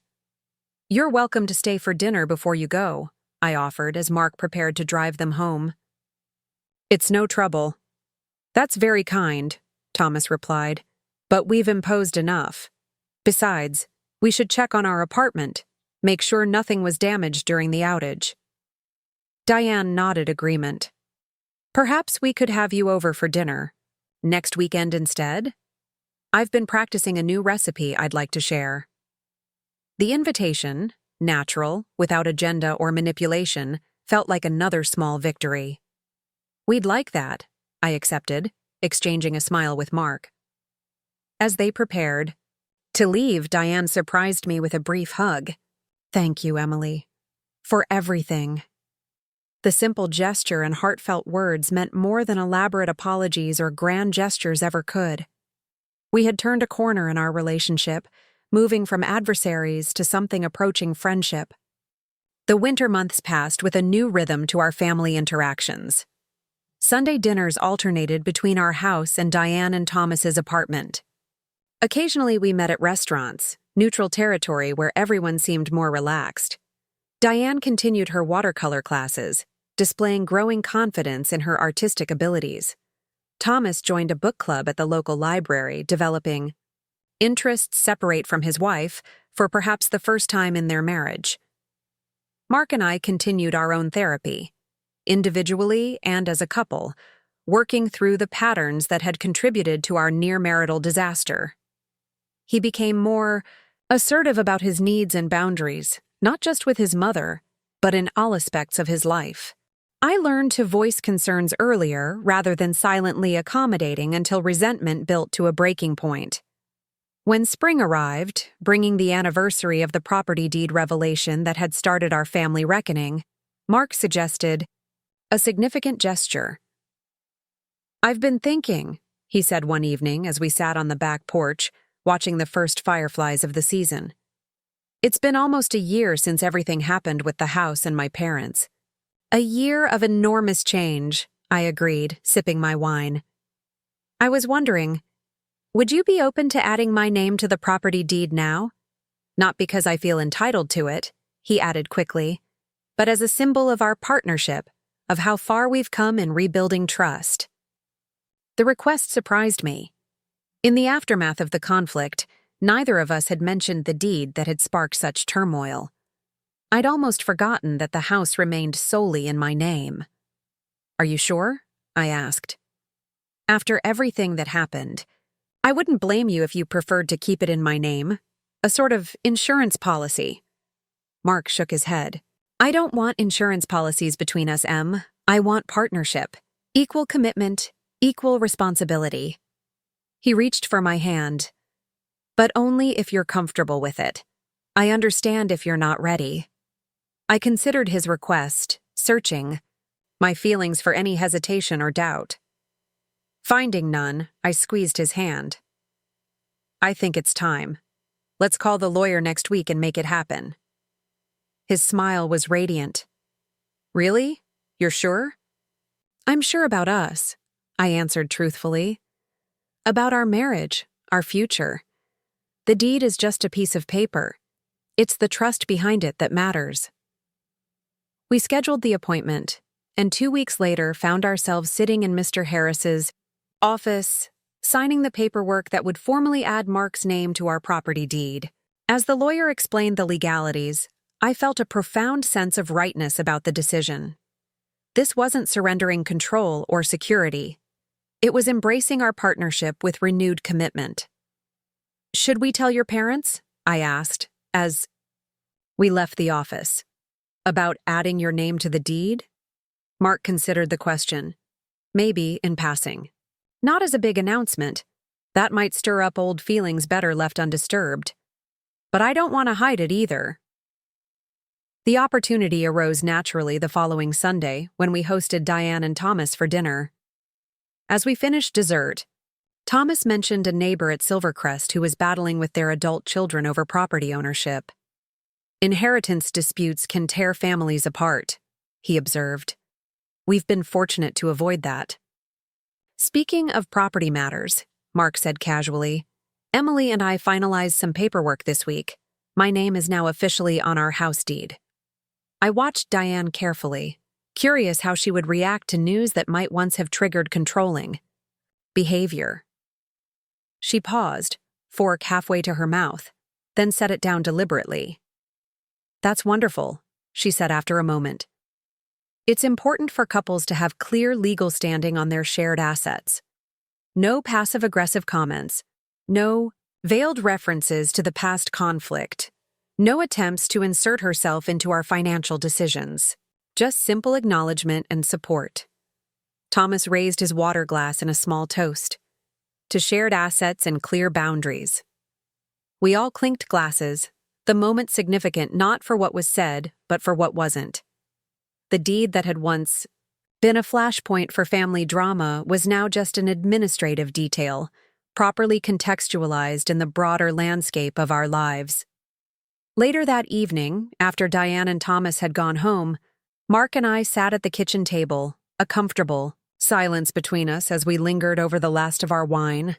"That went well," I observed. "Your mother's reaction to the deed news. A year ago, it would have triggered a 3-day silent treatment at minimum."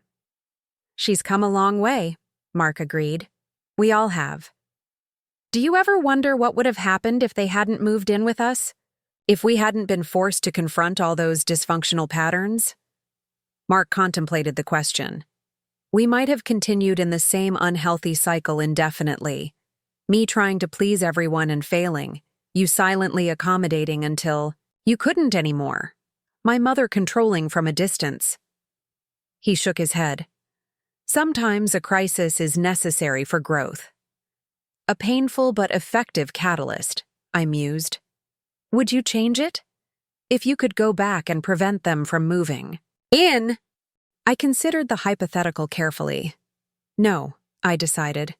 As difficult as it was, it brought us here. To a stronger marriage, to better boundaries with your parents, to more honest communication all around. I wouldn't trade that growth, even to avoid the pain we went through. Mark reached across the table, taking my hand in his. Me neither, though I might have spared us a few of the more dramatic confrontations. I laughed, remembering the property deed revelation, the legal threats, the ultimatums. Where would the story be without a little drama? "Speaking of stories," Mark said, his expression turning mischievous. "Did I tell you Mom's watercolor instructor encouraged her to illustrate children's books? Apparently her style is perfect for it." Diane Wilson, children's book illustrator, I pondered, imagining my once fearsome mother-in-law channeling her creativity into stories for kids. I can actually see that working for her. "She's looking into community college courses on digital illustration," Mark added. "Dad says she's completely absorbed in researching the children's publishing industry." "Good for her," I said sincerely. "Finding purpose beyond family roles is important for everyone." Mark nodded thoughtfully. "That's what ultimately changed, isn't it? She found identity and meaning outside of controlling her family. I found the courage to set boundaries while still showing love. You learned to stand firm in your needs without rejecting connection. And your father discovered his voice after decades of silent enabling," I added. "A family transformation," Mark summarized. "All because my mother kicked you out of your own house." "And didn't realize I owned the property deed," I finished with a smile. Life takes unexpected turns. We raised our glasses in a final toast. To unexpected turns, to hard-won wisdom, to the house that had become both battleground and sanctuary on our journey toward authenticity and peace. Summer arrived with its own rhythms and rituals. Mark and I spent weekends tending to our garden, hosting barbecues for friends, and occasionally helping Diane and Thomas with projects around their apartment. What once would have felt like obligation now felt like normal family give and take, unburdened by resentment or power struggles. In July, we vacationed at a lakeside cabin a few hours north of Mapleton, just the two of us, a deliberate choice, to celebrate our strengthened marriage.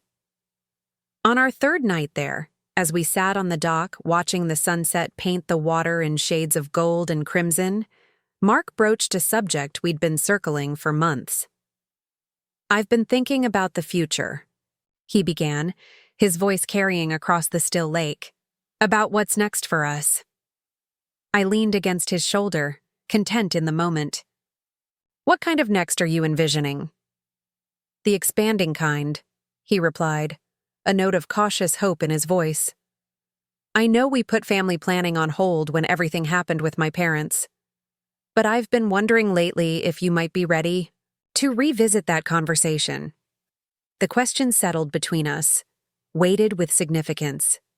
Children had always been part of our long-term plan, but the chaos of the previous year had pushed those discussions to the background.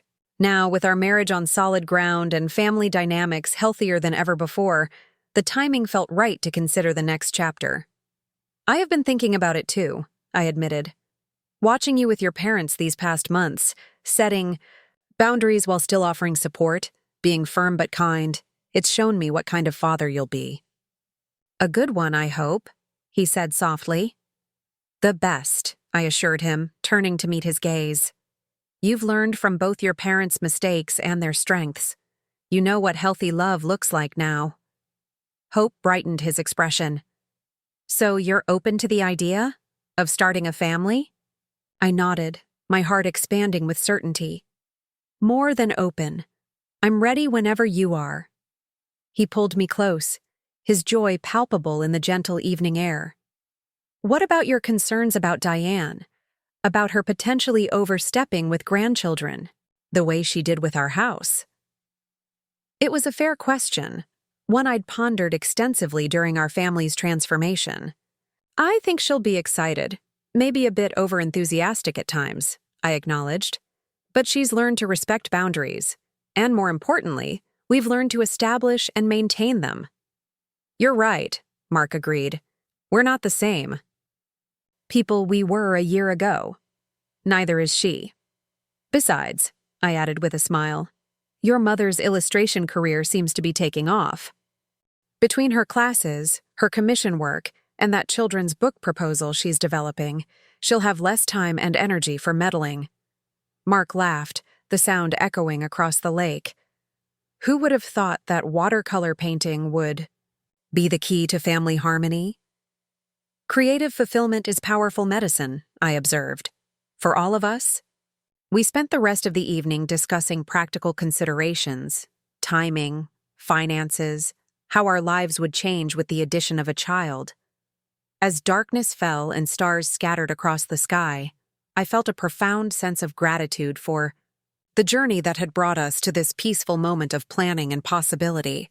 When we returned from vacation, life resumed its pleasant rhythm. I threw myself into a challenging new marketing project at work, while Mark received a promotion that came with increased responsibility and travel. Diane's first illustrated children's book dummy was accepted by a small regional publisher, sending her into a flurry of creative activity that left little time for family intrusion. Thomas joined a senior hiking club, developing a passion for outdoor photography that complemented his wife's artistic endeavors. In September, on a crisp autumn morning reminiscent of the day Diane and Thomas had first arrived with their suitcases, I stood in our bathroom staring at a positive pregnancy test. Emotions flooded through me, joy, nervousness, and a deep certainty that despite all our family's complicated history, this child would be welcomed into a circle of love that had been tested, broken, and painstakingly rebuilt into something stronger and more authentic than before. When I shared the news with Mark that evening, his happiness was tempered with thoughtful consideration. How do you want to tell my parents? He asked, his hand resting protectively over mine. And when? I considered the question carefully. Let's wait until the 3-month mark, when we tell everyone else.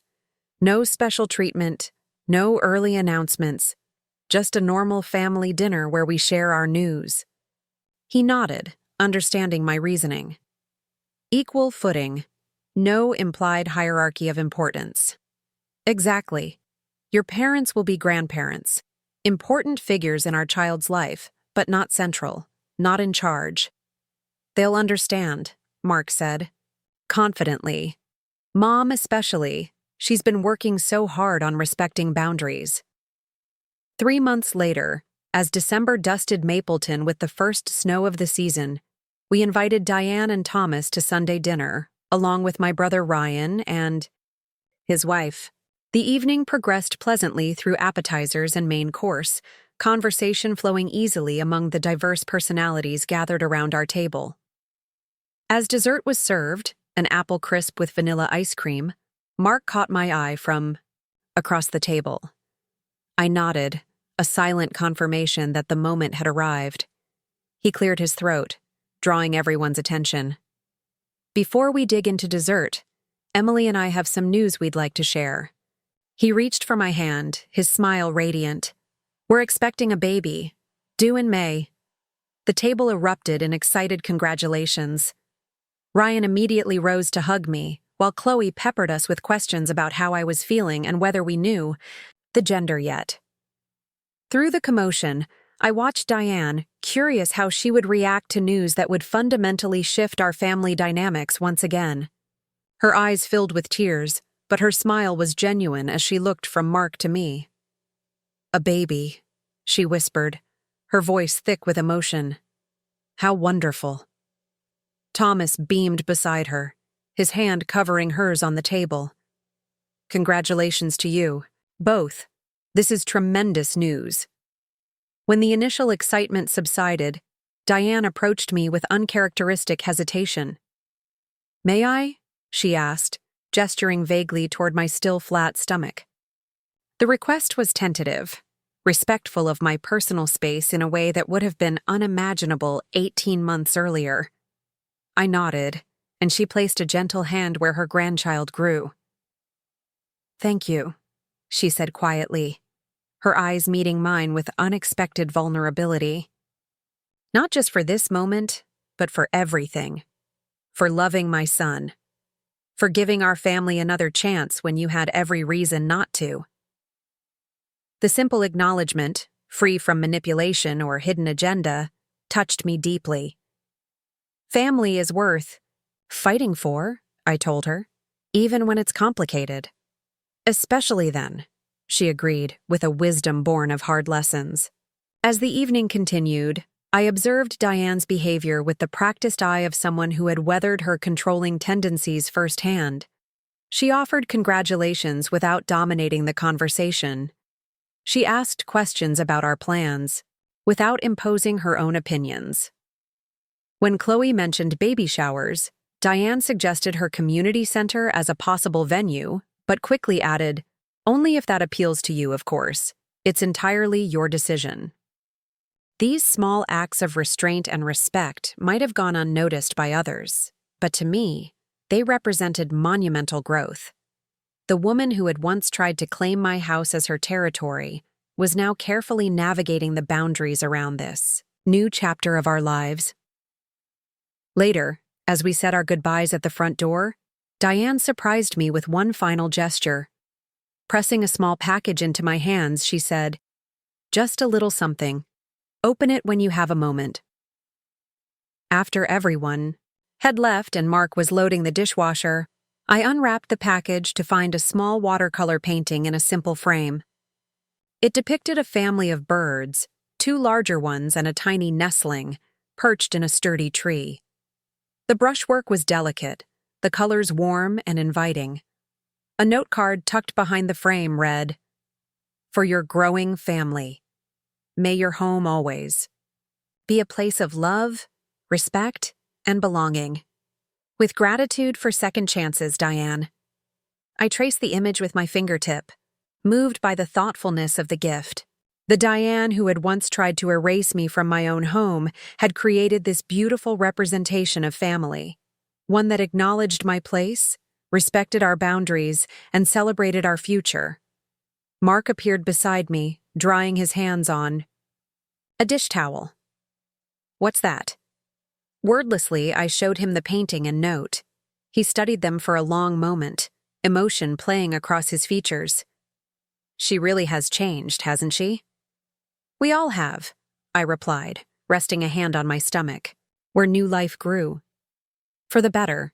That night, as I hung Diane's painting in what would become the nursery, I reflected on the extraordinary journey that had brought us to this point. From territorial battles over property deeds to preparing for a new generation, our family had traversed a landscape of conflict, revelation, and healing that had transformed us individually and collectively. The house that had once been a battleground now stood as testimony to resilience and growth, a place where boundaries were respected, where honest communication replaced manipulation, where imperfect people continued to learn and evolve together. As I stepped back to admire the painting in its new home, I felt a profound sense of peace. The property deed that had sparked such turmoil now seemed like a distant memory, important for what it had revealed and catalyzed, but no longer defining. Our family story, that story continued to unfold, chapter by chapter, challenge by challenge, love by precious love. And I was grateful for every word of it, even the difficult ones that had brought us to this place of hard-won harmony. The seasons turned. Spring, blossoms gave way to summer heat, and before we knew it, I was 8 months pregnant and putting final touches on the nursery. Life had fallen into a comfortable rhythm that still sometimes surprised me when I stopped to reflect on how far we'd come. Mark and I had completed our pre-baby to-do list methodically. Childbirth classes, pediatrician selection, nursery preparation, and the challenging task of establishing clear grandparent boundaries before our little one arrived. That last item proved easier than anticipated. Diane had continued her remarkable transformation, channeling her controlling tendencies into her burgeoning illustration career rather than our lives. Her first children's book was scheduled for publication in the fall, an achievement that filled her with purpose and pride. Thomas beamed whenever he mentioned her work, clearly delighted by his wife's late-blooming artistic success. "Have you thought about a baby shower?" Jessica asked one Saturday as she helped me organize tiny clothes in the nursery dresser. "It's getting close to your due date." I folded a mint green onesie, smoothing the soft fabric. "Actually, Diane offered to host one at their community center. Small, just close friends and family." Jessica raised an eyebrow. "And you agreed? Voluntarily?" "Surprised me too," I admitted with a laugh. "But she's been so respectful, asked what theme I preferred, showed me invitation options, checked which weekend worked best. No taking over, no imposing her vision." "Miracles never cease," Jessica marveled, sorting tiny socks into a drawer. "What did Mark think?" "He's cautiously optimistic. Says if it goes well, it's another positive step in their grandparent journey." I rubbed my swollen belly as the baby delivered a particularly energetic kick. "If not, we have contingency plans." Jessica nodded approvingly. "Boundaries with escape hatches. I've taught you well." The shower took place the following weekend. A sunny afternoon that bathed the community center in golden light. Diane had decorated with tasteful yellow and mint accents, colors I'd mentioned preferring over traditional pink or blue, and arranged a tempting spread of finger foods prepared by Chloe's catering company. About 20 guests mingled in the upbeat, pleasant space, admiring the handmade banner Thomas had surprisingly crafted himself. "This is lovely," I told Diane honestly, taking in the thoughtful details. "Thank you for putting it together." She beamed, clearly pleased by my approval, but working to contain her enthusiasm within appropriate bounds. "I'm glad you like it. I wanted it to reflect your taste, not mine." The simple acknowledgement that my preferences mattered, that this celebration was about my journey into motherhood rather than her journey into grandmotherhood, spoke volumes about how far she'd come.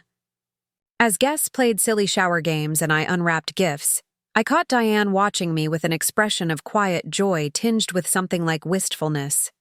Later, as the party wound down, she approached with a rectangular package wrapped in silver paper. "One more gift," she said softly. "May I?" I nodded, curious. Inside the package lay a leather-bound baby book, clearly expensive and beautifully crafted. But what caught my breath was the first page, where Diane had painted a delicate family tree with our names, Mark's and mine, as the trunk, with branches extending upward for future children and roots below for grandparents on both sides. "It's a family legacy book," she explained. "For recording milestones, memories, traditions. Every family should have one." I traced the careful brushwork, noting how she'd given equal prominence to my parents and Mark's in the root system. No hierarchy, no implied ownership or dominance, just family, connected but distinct. "It's beautiful," I said, genuinely touched. "I thought perhaps—" She hesitated, then pressed on. "Perhaps we could work on it together sometimes. You would be in charge, of course, but I could help record memories, add illustrations. Only if you wanted." The invitation represented everything she'd learned, offering assistance without assuming control, suggesting collaboration without demanding involvement, respecting my authority as the mother while acknowledging her role as grandmother. "I'd like that," I told her, meaning it. As Mark and I drove home that evening, the car filled with baby gifts and leftovers, he reached over to squeeze my hand at a stoplight. "You doing okay?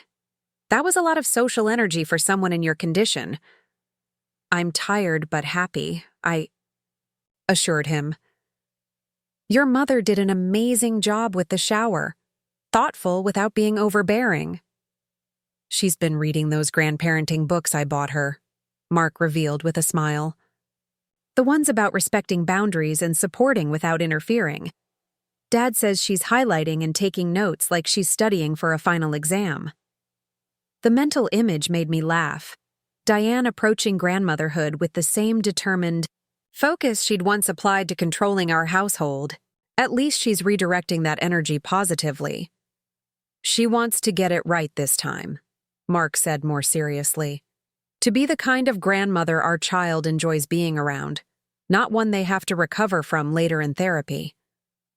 I rested, my hand on my rounded belly, feeling our baby shift beneath my palm. Self-awareness is a powerful thing. 2 weeks later, I went into labor 3 weeks ahead of schedule. Mark was away at a conference in Chicago, unreachable during a keynote address when my water broke as I was working from home. After several frantic failed attempts to reach him, I called Jessica, only to get her voicemail. She was in court all day on a major case.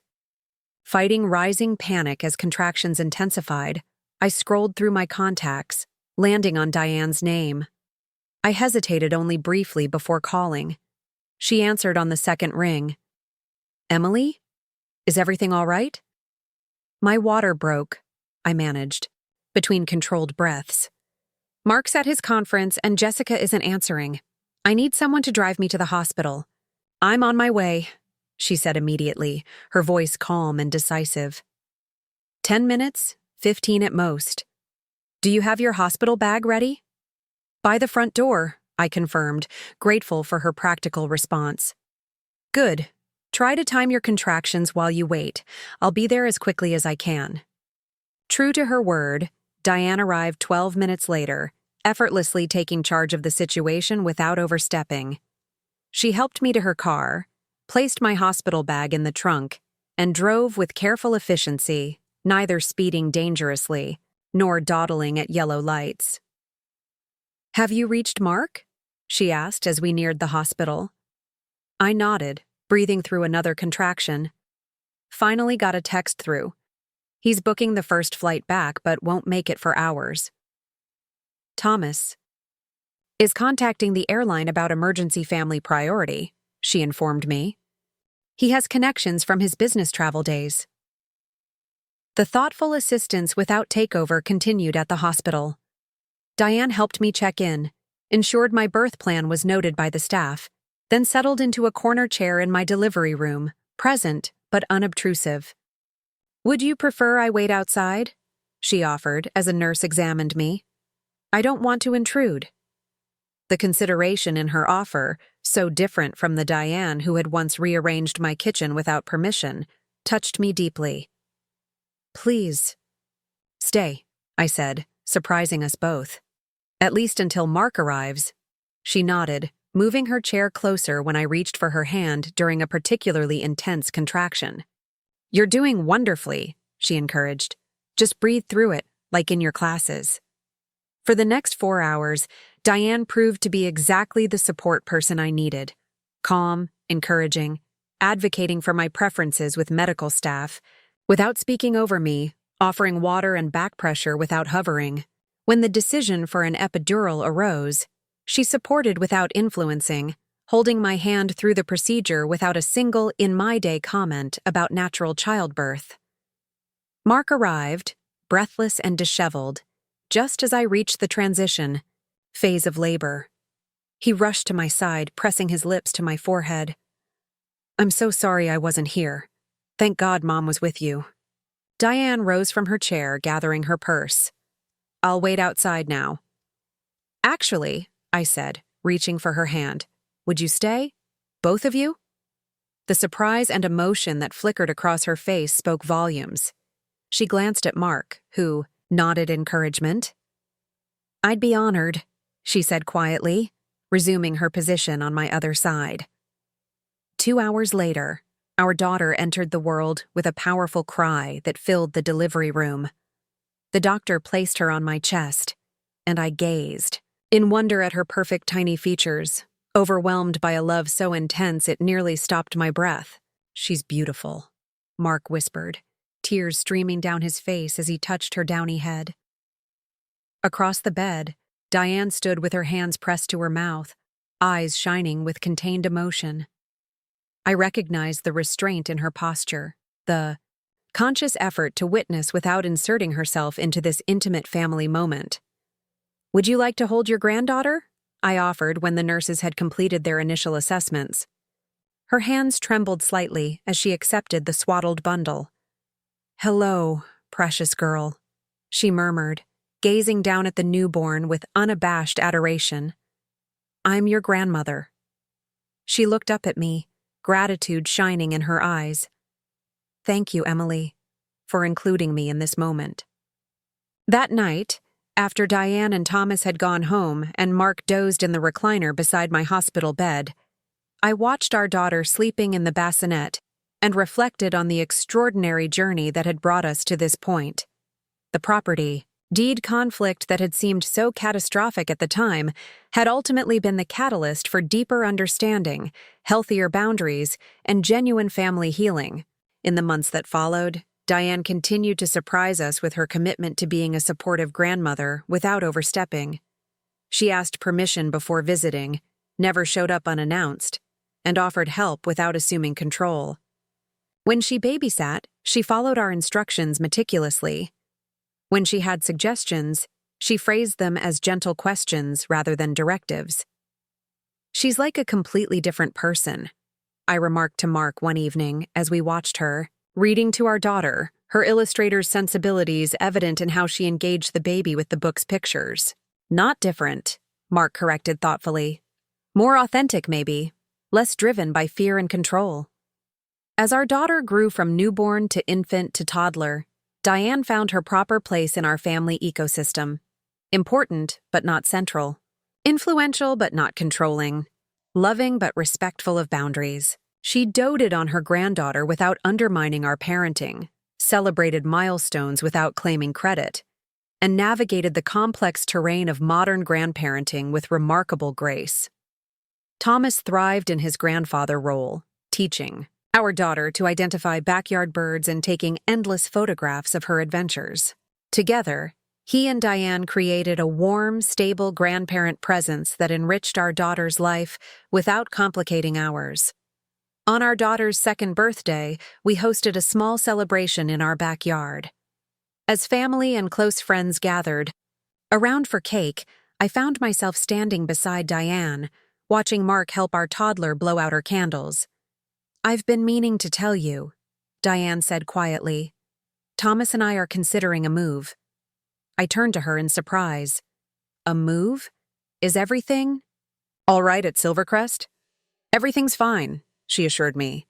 "But I've been offered an artist residency at a children's book publisher in Portland.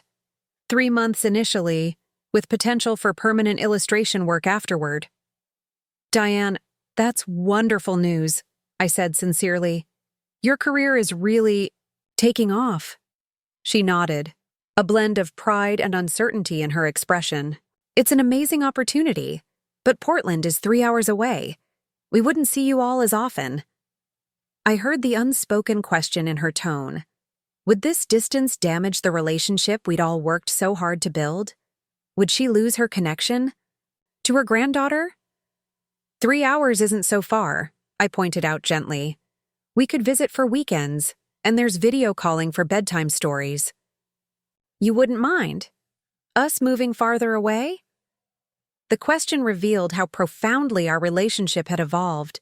The Diane who had once tried to take over my house now sought reassurance that physical distance wouldn't sever our family bonds.